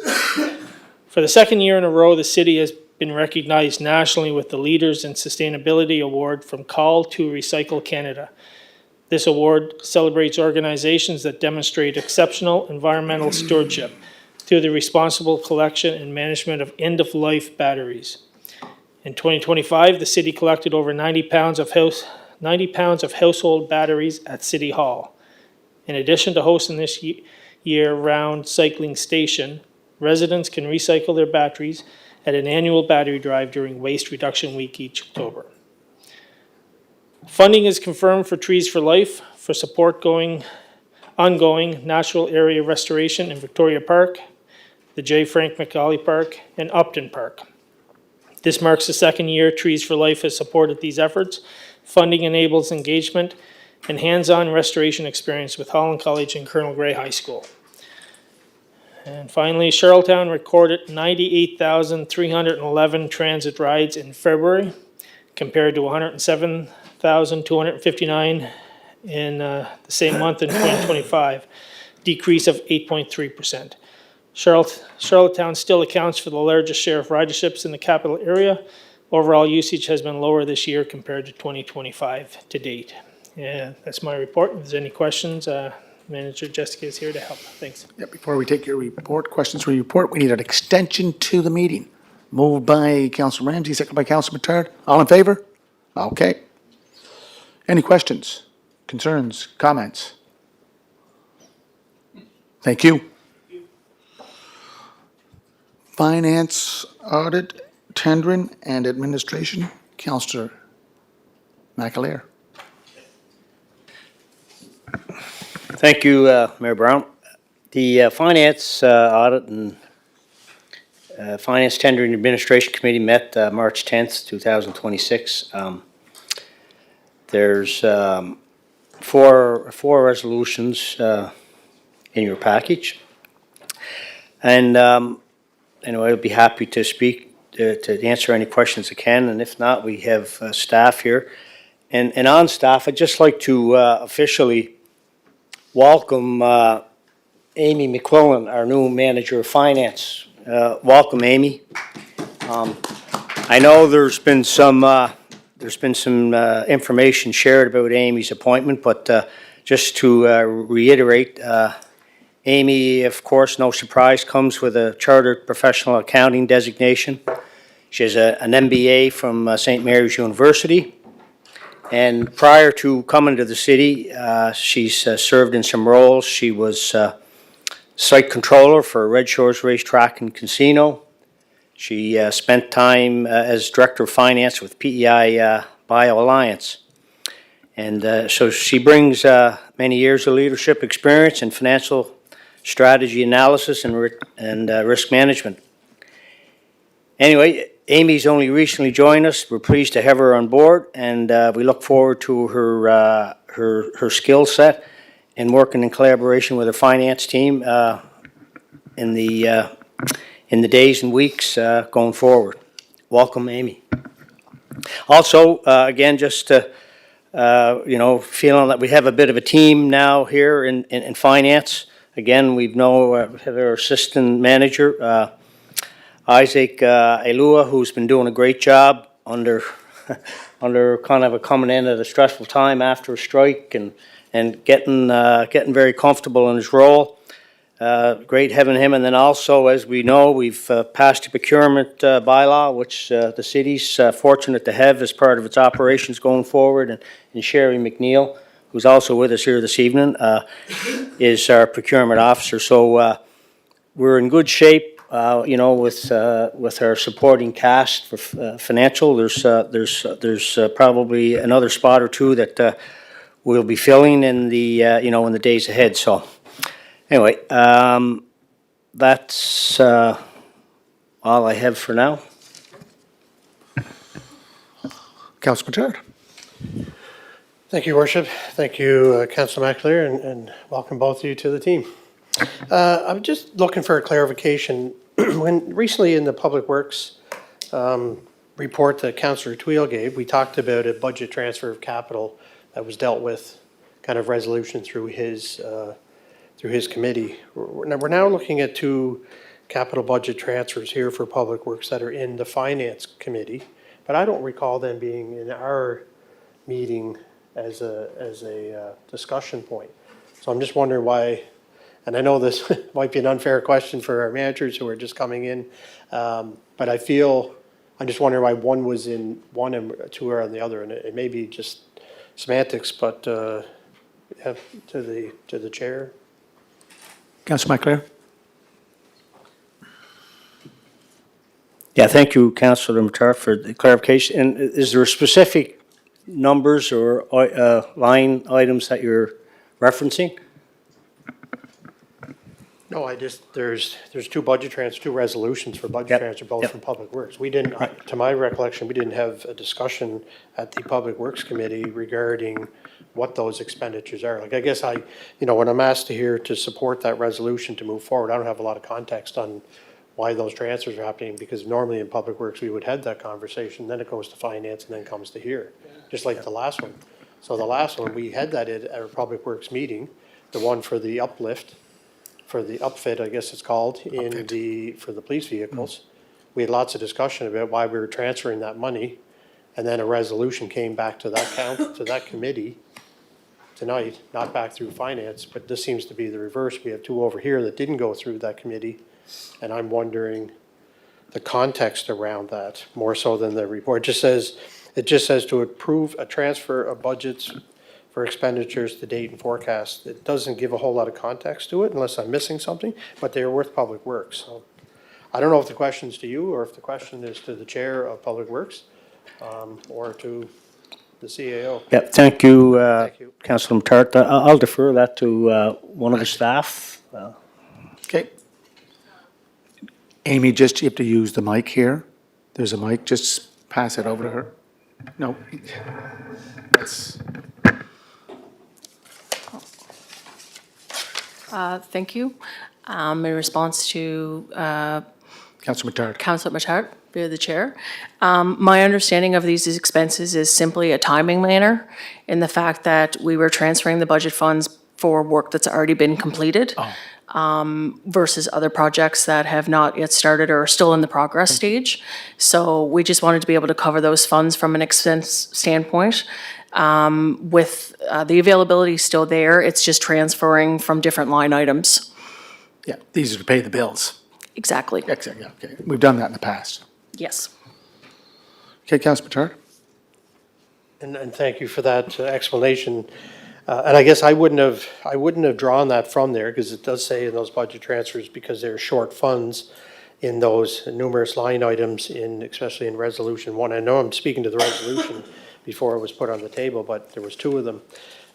So again, if it's process and I'm just not understanding it, I could seek further clarification later. I think it's just in regard to, we have three budget transfers here this evening from Public Works. One is in a committee with Public Works, two are outside of that. Both of them, in my opinion, were short funds, so they all seem to be the same, but yet your explanation was that they were just kind of transferring money to pay bills at the end of the month. The reason for these are showing short funds. And I guess just further to that question to the chair would be, why would those have not come through Public Works or any other committee for that matter?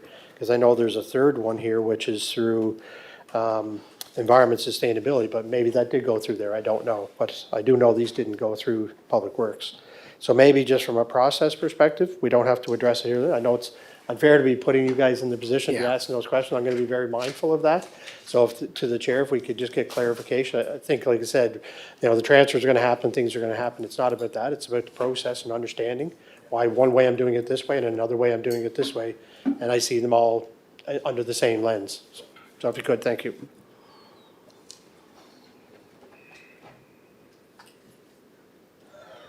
Thank you for putting that point out there. Duly noted, and we can always improve upon, our processes and how we do things between the various committees as it relates to certainly Public Works, Finance, or any other thing that comes through Finance. Thank you. Councilor McCabe? I'm just reinstating that too. I just think for consistency and for organization, sort of like our patios, put them all together, we get the information, it can be vetted through the committee it's responsible for, onto Finance and onto Council. When we all have the information, it just makes things better. Councilor I Twill? want to thank Councilor Matar for bringing those two items up. And as I understand it, if there's not a significant increase to, for example, Public Works, and we transfer one line item to another, you can do that at the committee level, at the Public Works level. It doesn't have to go to Finance. I think the only time you go to Finance is when you're looking for an increase in your budget, and you're looking for an addition, saying, there's a shortfall, could be 100,000, could be 200,000. That's the way I've always understood it. But yeah, I was kind of taken back by the two issues that Councilor Matar brought up. And what got me was the Public Works manager attended the Finance meeting and brought those issues forward. I'm not sure why they weren't brought forward to the Public Works Committee. So, Mr. CAO, I'd like you to look into that in collaboration with our senior staff here in Finance. I'd like to know why that is, why that happened. We had a Public Works meeting. It could have been discussed there, and it wasn't. And once again, if there's no increase in the Public Works budget, then there's no need to go to Finance. We can make that transfer from one item to another where there's a shortfall. Yep, we'll make that review. We'll review that process. Yeah, Councilor Twill, let's get the resolution on the floor first. Yeah, I know, but just, Okay. Yeah, I know, come on. Why is it every time I bring something up, you're Well, always no. trying to rush me? No, No, why is because- that? I'm why? getting annoyed with you. Well, yeah, you always because that's what you always do, Yeah, and I'm getting well, let's- tired of it. let's move I know, on. I'm getting tired of your antics. Yeah, move on. Move Yeah. on, all right.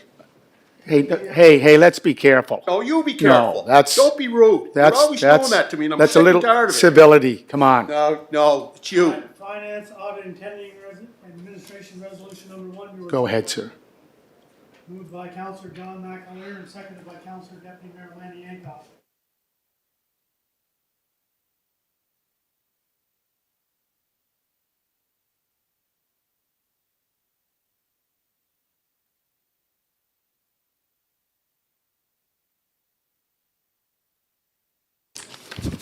Resolution's on the floor. Question? Okay, all in favor? All against? Okay, 9-0. Next one, sir. Finance, Audit, Tendering, and Administration Resolution Number 2, moved by by Councilor John McAleer and seconded by Deputy Mayor Lanny Yankoff. That is resolved, the council approves the budget transfer of operational funds in the amount of $80,000 as per the attached budget transfer form. This transfer will align the Public Works budget with expenditures based on year-to-date information.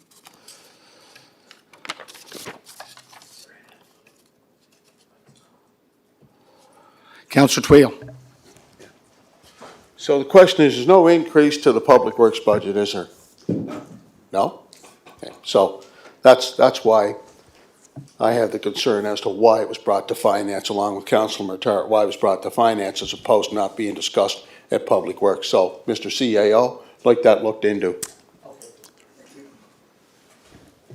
Question called? Question called, all those in favor? Finance, Audit, and Tendering Administration Resolution Number 3, moved by Councilor John McAleer and seconded by Deputy Mayor Lanny Yankoff. Let it be resolved, the council approves the budget transfer of operational funds as per attached budget transfer form. Environment and Sustainability are requesting funds in the amount of $37,522.68 be transferred from the Fiona replanting to wages projects. Questions called, all in favor? Okay, 9-0. Finance, Auditing, Tendering, and Administration Resolution Number 4, moved by Councilor John McAleer and seconded by Deputy Mayor Lanny Yankoff. let it be resolved, the council approves the proposed revisions to the procurement policy P-FIN-10 as per attached documents. Revisions are being proposed to help clarify the policy and have consistency across all departments. Okay. Question? Question called. All those in favor? Opposed? No. Okay, 9-0. Is that it, Councillor McAleer? Good? Okay. Next report is Councillor Beck, Human Resources. Thank you, Amy. Thank you, Sherry, and thank you, Isaac.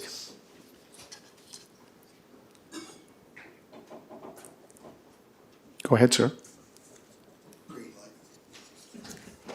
Red light. Thank you. So the Human Resources Committee met on March 3rd, and the minutes of the meeting are in your package. Just before I get into anything further, I do want to congratulate our CAO, Brad McConnell, who has successfully completed his 6-month evaluation, and the committee that was struck up to deal with that has met with Brad. We've reviewed the findings from the information that we gathered. The CAO was very receptive in terms of the feedback that was given, has committed to working on a few goals that we sorted out together in collaboration with the chief, and he's still the chief in my books. He's former chief of police, I know, but I still call him chief, so he's still good, still works. So anyway, we'll be looking forward to wrapping up the 1-year evaluation, which will be coming, which will be due by June 16th. So congratulations, Chief, on the first 6 months, and keep on doing the great job. Before I go any further, I would ask our manager of Human Resources, Emily, to answer a question that Councillor Tweel had brought up in the Business Arising, which was a question related to the QP 501 contract.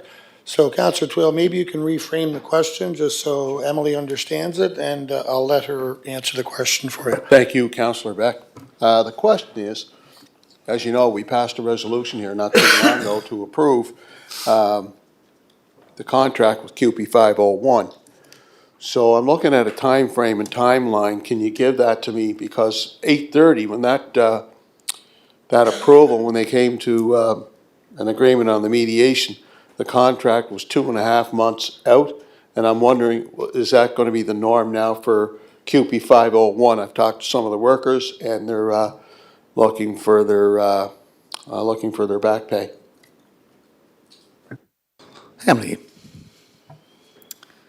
Through the chair to Councillor Tweel, the contract is sitting with Cox and Palmer for final review of language, and it is being prepared for signing. We have not yet signed that contract to be able to initiate that payment change for those folks. You're right, this did come through council, and it was just sent back down to Cox and Palmer on February 23rd for final review of that language.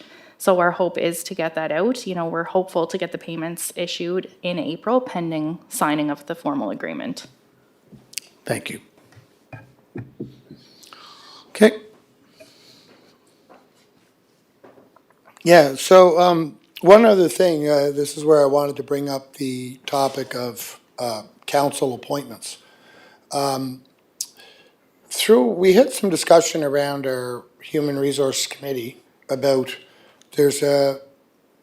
normally it's the chief who does all the hiring and within the city corporation. Chief Administrative Officer. Thank you. So normally we do not see them. However, there are really 4 categories of exceptions whereby another act trumps our hiring practices within the city. One is the CAO, which is a decision of mayor and council. The second is the chief of police officer, which requires, according to the Police Act of Prince Edward Island, a formal resolution and appointment from council. There is also, under the PEI Planning Act, the Heritage Officer, who we recently appointed back a while ago. And we just saw tonight the planners who were coming in as well, too. The question that I guess what we talked about at the Human Resource Committee is all of these positions require council resolution and council approval. And all of these positions also involve an element of confidentiality that goes with them because we're dealing with individuals' names. And we're bringing individuals' names forth without a lot of sort of discussion about it. So what we are recommending from the Human Resource Committee is that for those 4 positions, that what we would do for the CAO position, for the Chief of Police position, for the Heritage Resource Officer, and for the planners, anything that requires us an external act to provide a resolution and a designation by council, that we first hold those meetings in closed session, and then we be prepared to come out and appoint the person. And we can't do anything about some of the ones we recently did, just like the ones we did tonight. But we're just trying to course correct a little bit. And that is the recommendation that we would like to follow. Again, given the nature that there is an element of privacy with that, there is an element of confidentiality, and there has to be the opportunity, I guess, for council, if we are approving a particular position, that we have to have the opportunity to understand really the rationale, because we have no part in the hiring of that person, but yet we're being asked to appoint them through resolution. So really, at the end of the day, what it is trying to best understand who it is we're appointing, trusting that the CAO and his staff are going to try to find the best person that they can, but we're just trying to have a consistent approach with regards to all those positions that require council designation. So that's what we wanted to bring here tonight, just so that you understand that we are being trumped by a couple of external acts. Either the MGA, the Provincial Planning Act, or the PEI Police Act. So that's kind of why some of these things come before us, because it's another act that's determining that for us. So that's kind of the recommendation, and I guess I would just provide an opportunity if anyone has any questions. We can discuss it here, but that would be, we would have to change, if this were to go ahead, it would require some wording change, I think, Emily, that Emily would do, and it would end up in our staffing bylaw or whatever, wherever it may end up. But it's just, first thing we wanted to do here was have the discussion with council tonight so that everyone understood what it is that we're proposing and why we're proposing it. So, floor is open. Councilor McKay. Yeah, thank you. And I think because of that, there's confusion about which act presides, because we are under the MGA, but then there are 2 other acts that are applicable, and I think there's interpretation of what those acts are intended to mean. So I think we still need some clarification from whether it's legal or someone at the province from the MGA area, world, telling us kind of what act does trump, because really our understanding has always been, I agree that we should be able to ask questions and stuff, and we do support the process, but it's just good to get that clarification, for sure. So I'm probably tired of not explaining that, but. Councilor Mattar. And Councilor Ramsey. No, Councilor McAleer. Yeah, thank you for that, I guess, whatever context as it relates to those positions identified, Councillor Beck, but and I guess if I could take one of those as an example, just so maybe I'm clear, in my own mind about process and lanes. Like I'm taking, like for instance, the police chief. Like, to me, I would be thinking, and anyway, the experience or what I'm understanding about our roles as council. Like I would think that the police chief would not be rest in the hands of the CAO in terms of a recommendation that would go to the appropriate committee, I'm guessing HR, and that the vetting of that, in this particular case, the police chief would be done, I don't know if, I guess it would start with HR, but there'd be a recommendation that would come from our CAO, and that would be the decision that council would then make based on the recommendation of our CAO, and that there'd be no need to have any more lenses on that than what I'm understanding, what I think the process is. There is a hiring committee for that, for the police chief. There was a hiring committee with the CAO, HR, manager, and one other person. Right, and that's the process, correct? So then they make a recommendation, we need a police chief, right? That group's gonna make a recommendation. Correct. Plus, it's gonna come council. Correct? Correct. Okay. Okay. Yeah, sure, go ahead. Yeah, you're correct. The commonality would be, that's how it would work with the police chief. Same thing when we hired our CAO. The committee brings a recommendation to council. Same thing when planning recommends the heritage officer. They bring a recommendation to council for heritage officer or for the planner. We're inconsistent in what we do, is because all of our CAO discussions are held in person, in confidence, because there is a privacy nature to it. We have to have the opportunity for council to ask questions, whatever it might be. So what we're trying to do is to establish a consistent practice with all those positions that require council approval through a formal resolution. So some meetings may be quite extensive, some meetings may be very short.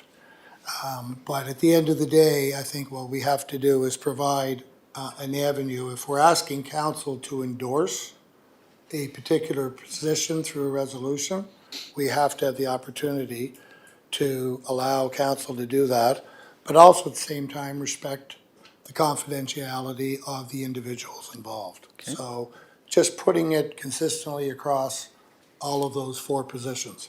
All other positions, our chief administrative officer takes care of them. He takes care of the chief of police, brings a recommendation to council, and then we go with it. Thank you. Councillor Twill. Yeah. Back when we amalgamated, we had the Charlottetown Areas Municipalities Act, CAMA was referred to. So when it came time to selecting the chief of police, for example, the chair of the police committee chaired the selections committee.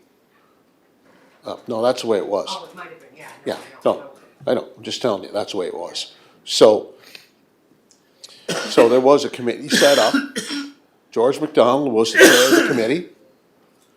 And there was a police officer, retired, I think, police officer from another jurisdiction. There was 3 or 4 on the committee. And that committee came forward with the recommendation of Chief Paul Smith. So that was the process then. And council, when it came to positions of that magnitude, that's how decisions were made. Brad, you were here. You were here as a police officer at that time when Paul Smith was voted on by a resolution of council. But that was the structure back then. I recall it quite clearly. George McDonald was the chair of the committee, and that's how we proceeded. And down to a couple of excellent candidates, but the name that came forward was Paul Smith, and council approved the appointment of Paul Smith. So, Point of order. yeah. You know, Councillor, just 1 second. Can I give you can you just stand up? Yes, please do. Just sit down there, Councillor Twill. Okay. We were asked at the first if Norman could bring this out at his committee, right? Or at his report. He's given us an explanation of where we're going to go. We're 3.5 hours in. We have a big agenda left to go. This is not the place to debate and give opinions on everything. This was Norman's, just to give an explanation. So it can go back to his committee or wherever it's supposed to go. But we're gonna be here all night if we don't stop this. Yeah. Okay, Councillor Matard. We'll come back to you, Councillor Twill. Councillor Matard. Well, I don't disagree with Councillor Drawn saying. I guess I was just trying to ask myself what do you want from this? You're asking from council's approval, or what's the next step, I guess, would be. And I'm supportive in what you're putting forward.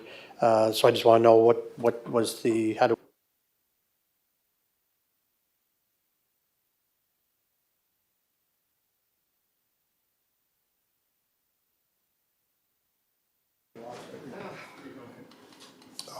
There we go. Sorry, my fault. Basically, there's, I guess, little Carol King for you. I lost my train of thought. There was really two purposes. One was to give you a background as to why we would, what we're trying to accomplish, and B, say that Emily will be looking at next steps in terms of putting some stuff that we'll bring back to you, and it'll go back through committee. So it's basically just to have the discussion with everybody so we understand what we're doing and why we're doing it. That was the purpose of tonight. Okay, Councillor Twill. Councillor Duran, I was trying to give a historical context of what took place when we had amalgamation and how appointments were made. So I wasn't looking to debate, I just wanted to bring that forward, that's how we function, and that was the parameters. So it wasn't a debate or to have a big, long discussion. I just wanted to inform council as to how, what the procedure was at that time under the Sherrilltown Areas Municipalities Act. Yeah. And Councillor Drawn, you want to speak to that, but CAMA fell under the Municipalities Act of Prince Edward Island. That has been replaced. It's called the Municipal Government Act. Since December of 2017, you're on council. So that's the act that we work within. Go ahead, sir. No, there's no disrespect. It was just, yeah, there's no disrespect here. It's just that it was supposed to be a quick, explanation of what was going to happen, which we agreed to put it on the agenda, but it wasn't, to be here debated for an hour, because everybody has questions about it. And let it go back to your committee, then come forward with a recommendation, or we'll talk about it. But tonight, it just seems to be dragging out forever, but thank you. Okay, do we have a resolution? Okay. Economic, we've done that. Strategic priorities, communications, and intergovernmental cooperation. Councillor Matard. Thank you, Your Worship, and I'll try to make this really quick. The Strategic Priorities Communication Intergovernmental Cooperation Committee did not meet since our last regular meeting of council, so there's no resolutions or reports for your consideration.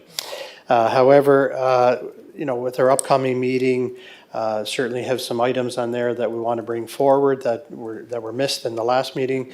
And since that time, I know the mayor and CAO had some interactions with some of our intergovernmental partners in Ottawa, so it'd be great to get an update on that and some information back on that through that committee, through our intergovernmental cooperation. Yep, so we will be bringing that forward. Great, thank you very much, I appreciate it. Thank you.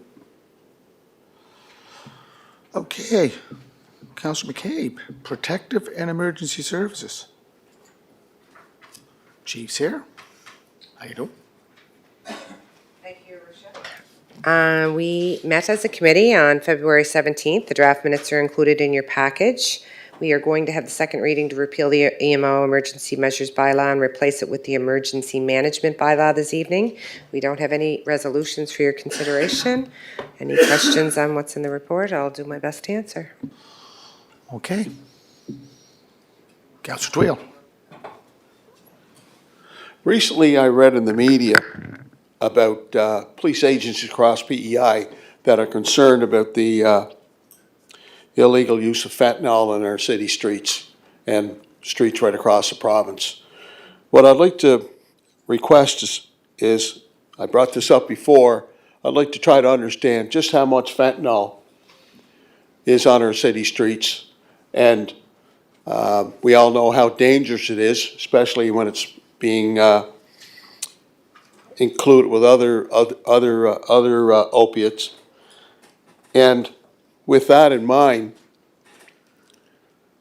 I also have a concern about people that are coming in from outside of the province, far away as British Columbia, that have been charged and sentenced. So they're coming all the ways across Canada here to sell drugs. Police are doing their job, courts are doing their job, but I do have a concern with the amount of drug activity that's taking place here in the city of Charlottetown. And when I saw the interviews taking place by the police agencies across PEI, it only confirmed to me just how bad drugs is, and I see it on a daily occurrence.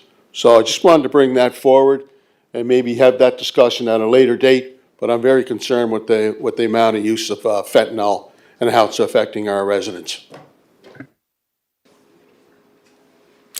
Go ahead, Councilor McKay. I mean, everyone's concerned with drug use in our cities for sure, and I know that if the city police are aware of where these drugs are, I'm pretty sure that they're probably making sure that they take them off our streets. But we can ask for what they're comfortable sharing. A lot of what they're working on, I'm sure they're not going to be comfortable sharing publicly until they get to their point, but we'll take note of, you usually update on operations of where things are when big things happen, so we'll keep looking for that. Thank you. Okay, you have second reading to repeal the emergency measures bylaw and replace with the emergency management bylaw. Thank you, Your Worship. City of Charlottetown Emergency Measurement Bylaw 2026-EM-01. It's the second reading and adoption. Therefore, be it resolved that the City of Emergency Management Bylaw 2026-EM-01, which was read the first time on February 10th, 2026, be read a second time, and that the said bylaw now be approved and adopted.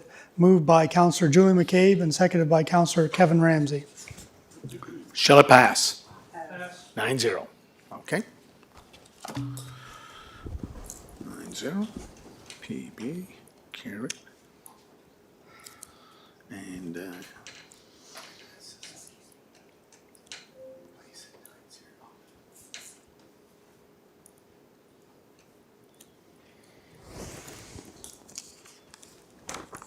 okay. Good. Good. Okay. Parks, Recreation, and Leisure Activities. Councillor Kevin Ramsey. Ward 5. Ward 5. I had problems standing up, sitting so long. The Parks Recreation met yesterday, Monday, March 9th. The meeting, the minutes will be provided, in April's package, because we didn't have enough time to process them. Manager Frank Essay, there's one resolution in councils. It's not in the package or anything. So Brad has it, okay. Thank you. The seniors group met February 5th. Those minutes are also in your package. And the youth committee met February 19th. The minutes are also in your package. And I must say, Your Worship, like the senior group and the youth group, they're doing great work out there. They're looking after people. They have some great ideas. So we're there to support them any way we can. And they're doing a good job. So with that, we'll try and answer your questions. Thank you. Any questions? Councillor Twill. I brought up three issues under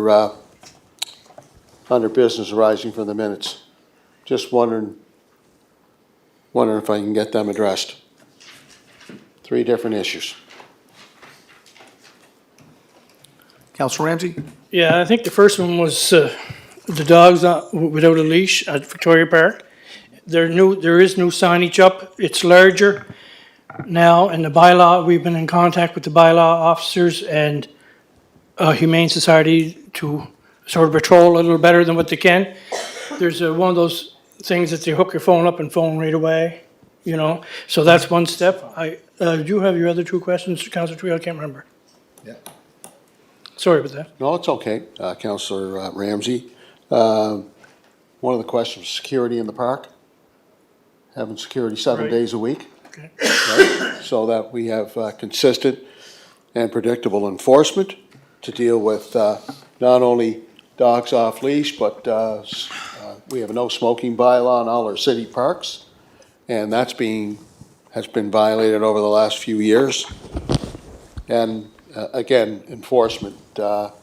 Just want to assure the residents that we're going to have that consistent enforcement, because right now, it just seems to be like I don't want to say free-for-all, but we just don't have the consistency. Okay. And residents are raising the concerns. Okay, thank you for that. Yes, and as I stated earlier, if we're gonna go like 7 days a week, it's all budget talks, and we gotta find the money for that. And as far as the no smoking, and Frank, I think with our security down there, you can correct me on this, like, they don't issue tickets, do they? I think they just, there's a warning, or I don't know how that process works. If you can answer that? For what, non-smoking? So through to the chair, through to Councillor Tweel. So our security can get permission for certain types of tickets, and we can issue that, and we have done that before. So that is something we will do if there's we're having problem areas. And with regards to security in the park, we are reviewing it, but as just to let people know right now that we do have the Victoria Park Ambassador Program that runs 7 days a week over the summer months. So that runs 12 to 8. And right now we have 4 evenings a week, Thursday to Sunday, that we have security there in the evenings, and those are from your 8 to sort of 2 time frame. So the days that we don't have security in is a Monday, Tuesday, Wednesday, and we'd have to look at that. It is a budget item, so we'll bring in that during the budget process. We could discuss that as a new initiative. But we do have fairly good coverage right now with our Victoria Park Ambassador Program has really improved public awareness, public education, and then if there are problems that we're having, they notify the bylaw enforcement officer and they make themselves visible. Councillor Peck? Yeah, going back to the whole, I know it was mentioned at different times that we have an agreement with the Humane Society and the APOs. We do. I don't know what that is. I was not in council when it happened. Can we get an understanding of what that is? Maybe bring it to a future committee meeting, not now, but if we could get that, because I'd just like to know what we are involved, or what our contract involves with them. I do not know that. Thanks. Okay. That's a great question. And we'll certainly bring it back to our group, and then we'll get a hold of everybody with that, with their bylaws and the whole 9 yards, and just see what we're paying for. Like, if we're sort of paying for a Humane Society to be there, I mean, they should be there, right? Is what I'm trying to say, is, so. And we'll get the information, if that's what you're looking for. We'll certainly get that. Can I just provide clarification? So the agreement is with the police department. They have a contract with the Humane Society for bylaw enforcement. So it would be them that could provide the details on the actual agreement they have in place with the Humane Society. Okay. Councillor Peck? Okay, so Councillor McCabe, can you add that to your next meeting? Put that out for you, Councillor. Great, thank you. And it's really, I just don't know what's in it. I'm not looking for anything. I just want to understand what we have. I just don't know what we got. Thank you. Okay. Resolution?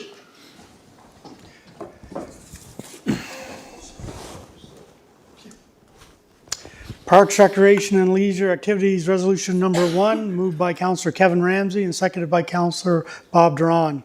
Let it be resolved, the council supports the recommendation from the Seniors Engagement Committee to send a letter to the Minister of Social Development and Seniors asking that they consider providing free, accessible internet and television services in the common areas of the senior social housing facilities in Charlottetown. Councillor Beck? Very quickly, I just wanted to echo what was in the report from Brianne and what Councillor Ramsey said earlier about the work that the Seniors Committee does. I mean, we have an aging population and we have to service them, and I think our committee does a really good job of doing that. I'm not as familiar with the youth engagement, so I won't comment on that, but I think this is just another example of the work that they're doing to try and help move along. I think we've learned some lessons, and I fully support that. Thanks. Deputy Mayor? Yeah, thank you. And I definitely support this initiative. But I'm pretty sure when we set up these agencies, boards, and committees, we talked about communication and our communication strategy and our plan on how communication disseminates through the city. And I was pretty sure that any communication that would come from these committees didn't come from the actual engagement committee itself, that it would have to come officially from the city. And so I'm just trying to get some clarification that although I think a letter would be great to go, I don't feel it should be going from the Seniors Engagement Committee. I think it could be written on behalf of them, but it should be coming from, whether it be the Office of the Mayor or whatever that might be, because we talked about communication, and we talked before about if anyone's speaking to the media, then it should be whatever standing committee that Seniors Engagement Committee falls under, not them themselves. So I just wanted to have a bit of a discussion to make sure that, that we're doing what we set out to do, and that was communication coming from a central location, not coming from these committees. Frank? So through the chair, through to Deputy Mayor, so they're just recommending to our department, or through the Parks and Recreation Committee, and they're recommending that they feel that council should send a letter. So they wanted a resolution of council, that the letter is coming from council to the province, because they felt that it would have more say, and they're just recommending that's something they've seen in meeting with all the different residents and individual user groups out there. They've noticed as a need, so. Okay. Well, I know they also have another program, Computers for Success. And I know some MLAs, and I've taken advantage of it by getting some of those CFS computers, laptops, and dropping them off at seniors' homes. And if they had a place where they could actually click in or log into Wi-Fi, it just adds to their education. Deputy? So, as Councillor McCabe would say, maybe it's late and maybe I'm tired, but when I look at the wording of this, and I hope the three teachers in the room can correct me if I'm wrong, it just, to me, it doesn't read that the letter's coming from council. And please correct me if I'm wrong, but it doesn't sound like the letter is coming from council. So if I'm wrong, I will stop. It's a resolution of council, right at the Okay. top. That council supports the recommendation from the Seniors Engagement Committee to send a letter to the minister, but it doesn't say who's sending the letter. Council. Okay. As long as. Correct, Frank? Yeah, that's, Okay. Maybe add to send a letter from council. well, council supports the recommendation. Frank clarified the process. Do you want to repeat it? No, so and it might be, it's like you said, it might be a little unclear in there, the way it's worded there now. The council supports the recommendation. So the letter is actually coming from council, and that's probably what the actual needs to be in there. And I'm not sure if that can be a friendly amendment made to it, or if it is understood. Like I said, it is getting late, and Councillor I'm not Beck? sure if my brain's going to work either. I think we could just add, if I put a friendly amendment, or a deputy can do it, to send a letter from council to the Minister of Social Development. Just add from council to the resolution after letter. Yeah. Friendly amendment, accepted? Yes. Councillor Draw? Yes. Okay. So you have that down there, CAO? I do, Your Worship, will have to amend, you have the resolution. I do. You're going to amend it right there. So let's just work through this with me, Your Worship. Go, we're listening to what you have to put in. Yeah, so. The council supports.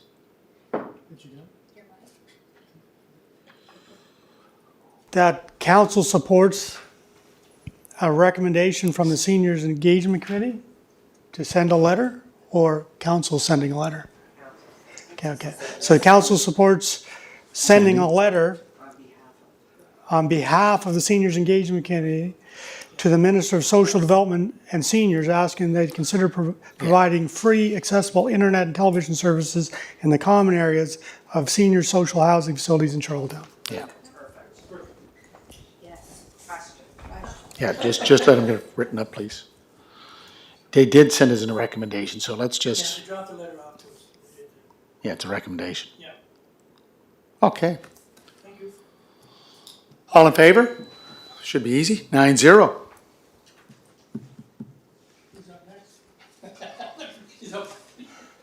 Okay. Motion to move into closed. Okay, just 1 second. Do you want to just, I want to sign that first. Pretty easy. I was going to drop yours. That's okay. You want to? No problem. Water, wastewater? Yep. Go ahead, sir. Okay, the Water and Sewer Utility Committee met on February the 12th, 26th, and the minutes have been included in your package. We do not have any resolutions for your consideration. We were meeting on Thursday at noon, and we'll deal with a lot of upcoming items at that time. And anybody's free to come and sit down and answer any questions that you want. So, anybody has any questions, I'll try to answer them as best I can. Thank you. Councillor McKinnon. Thank you, Your Worship. Thank you, Councillor Duran, for your report. One question on your budget lines. I've brought this up every year since we started in 2022, and I still see it. I know in the next couple of weeks here, we're going to be very tight with our money. The backhoe rental, I bring it up every year. We're going to spend in water and sewer $100,000 to rent a backhoe next year in water and sewer. Public Works also rents a backhoe. I know there's separate corporations, you've been down that. It costs money to train people, but they can cross-train and have staff ready. A new backhoe, I was just asking somebody, $150,000. So it makes no sense to spend $100,000 on water and sewer when they can buy their own, train a staff person, cross-train them, and have them use it when needed. We have to be responsible for the taxpayers' money here, and I think that, myself, I think this is a waste. Thank you. Councillor Duran. Thank you for your question, Councillor McKinnon. We'll put that on the agenda for Thursday. But we've asked that question usually every year. We do have a backhoe operator and a backhoe in the Water and Sewer Department. This would be in excess of that usage for that person.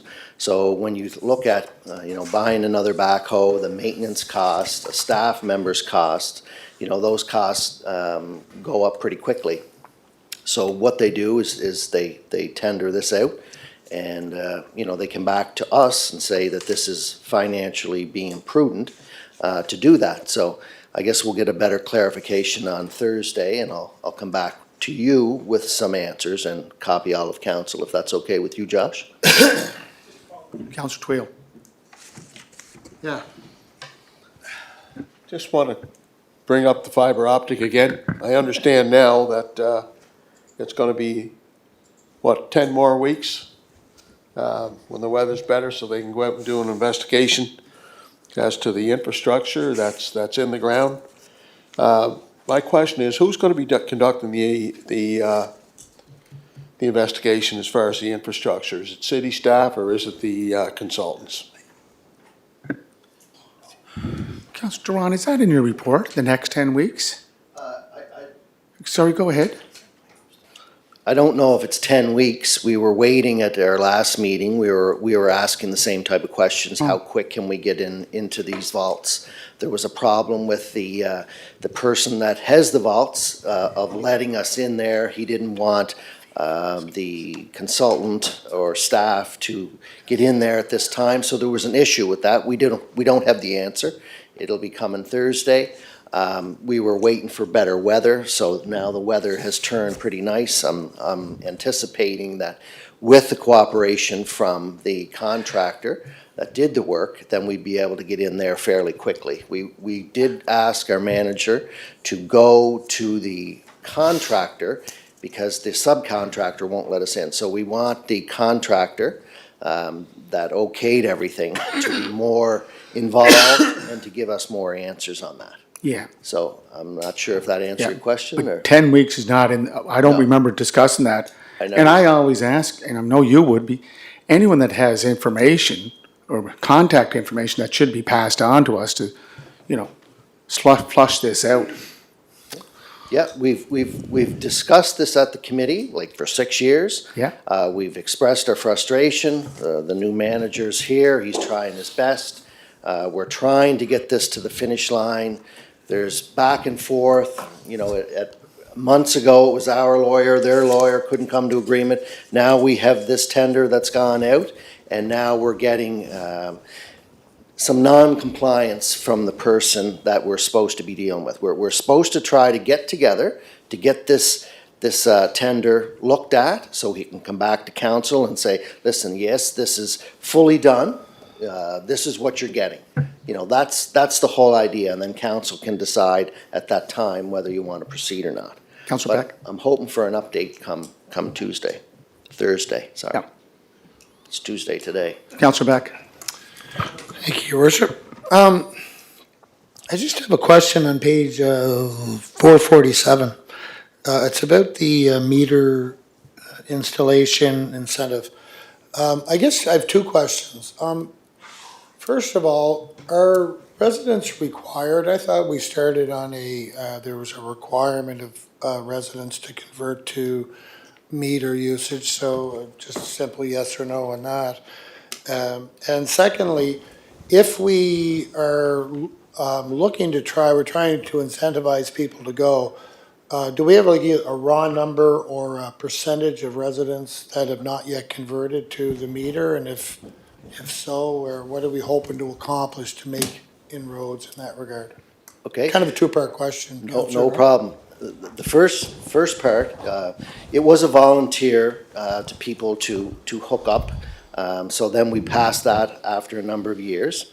And now we're putting payments in place that, you know, we're trying to make you or trying to encourage you to get a meter. If you don't get a meter, then you're penalized. And then the penalty, it seems to be every year we're increasing the penalty to try to get people involved in getting a meter. So that's where we're at with the meter program. We would like everyone to get a meter. We've done it, you know, at no cost for years. So there's only a small, I would say 10% maybe, if that number is sufficient, maybe Josh can jump in, that do not have a meter. And they pay a fairly large fee, fairly large penalty for that, for not getting a meter. Am I correct in saying that, Josh? Josh? That is correct. So the meter incentive installation fee is that $200 and that's for the flat rate customers that have chosen or elected not to have a meter installed. I'd have to get an exact number for you who or how many flat rate we have, but it's a couple hundred versus we have upwards of 18,000 accounts. So it is a very small proportion, but we are actively pursuing them and trying to promote the meter installation.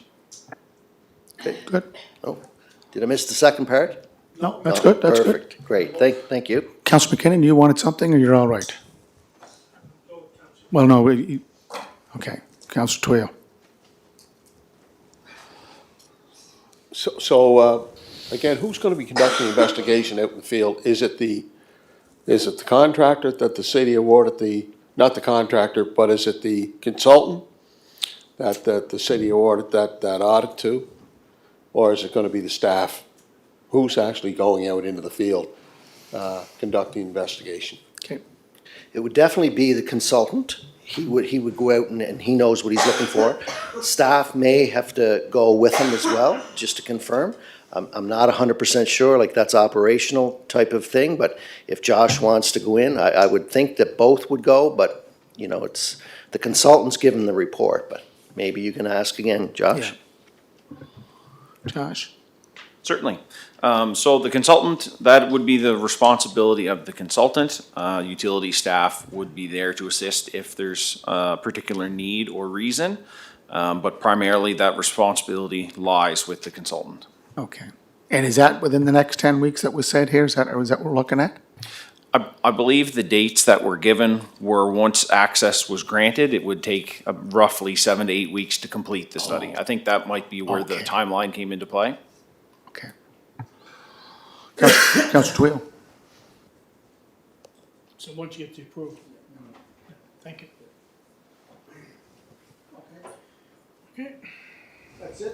That's it. Thank you kindly there, Councillor Duran. Always a flush of a job. Motion to move into closed session. A closed session as per the Municipal Government Act of Prince Edward Island, Section 119, subsection 1D. Human resource matters, including labor relations or employee negotiations. 119 1F. The conduct of existing or anticipated legal proceedings or the review of legal advice. Labor relations, QP 501, wastewater treatment plant collective agreement, section 119, subsection 1D. Management non-union position, section 119 of the Municipal Government Act, subsection 1D. And receive, review legal advice, section 119, subsection 1F. Moved by Councillor Ramsey, second by Councillor McKinnon. All in favor? Okay, we're in a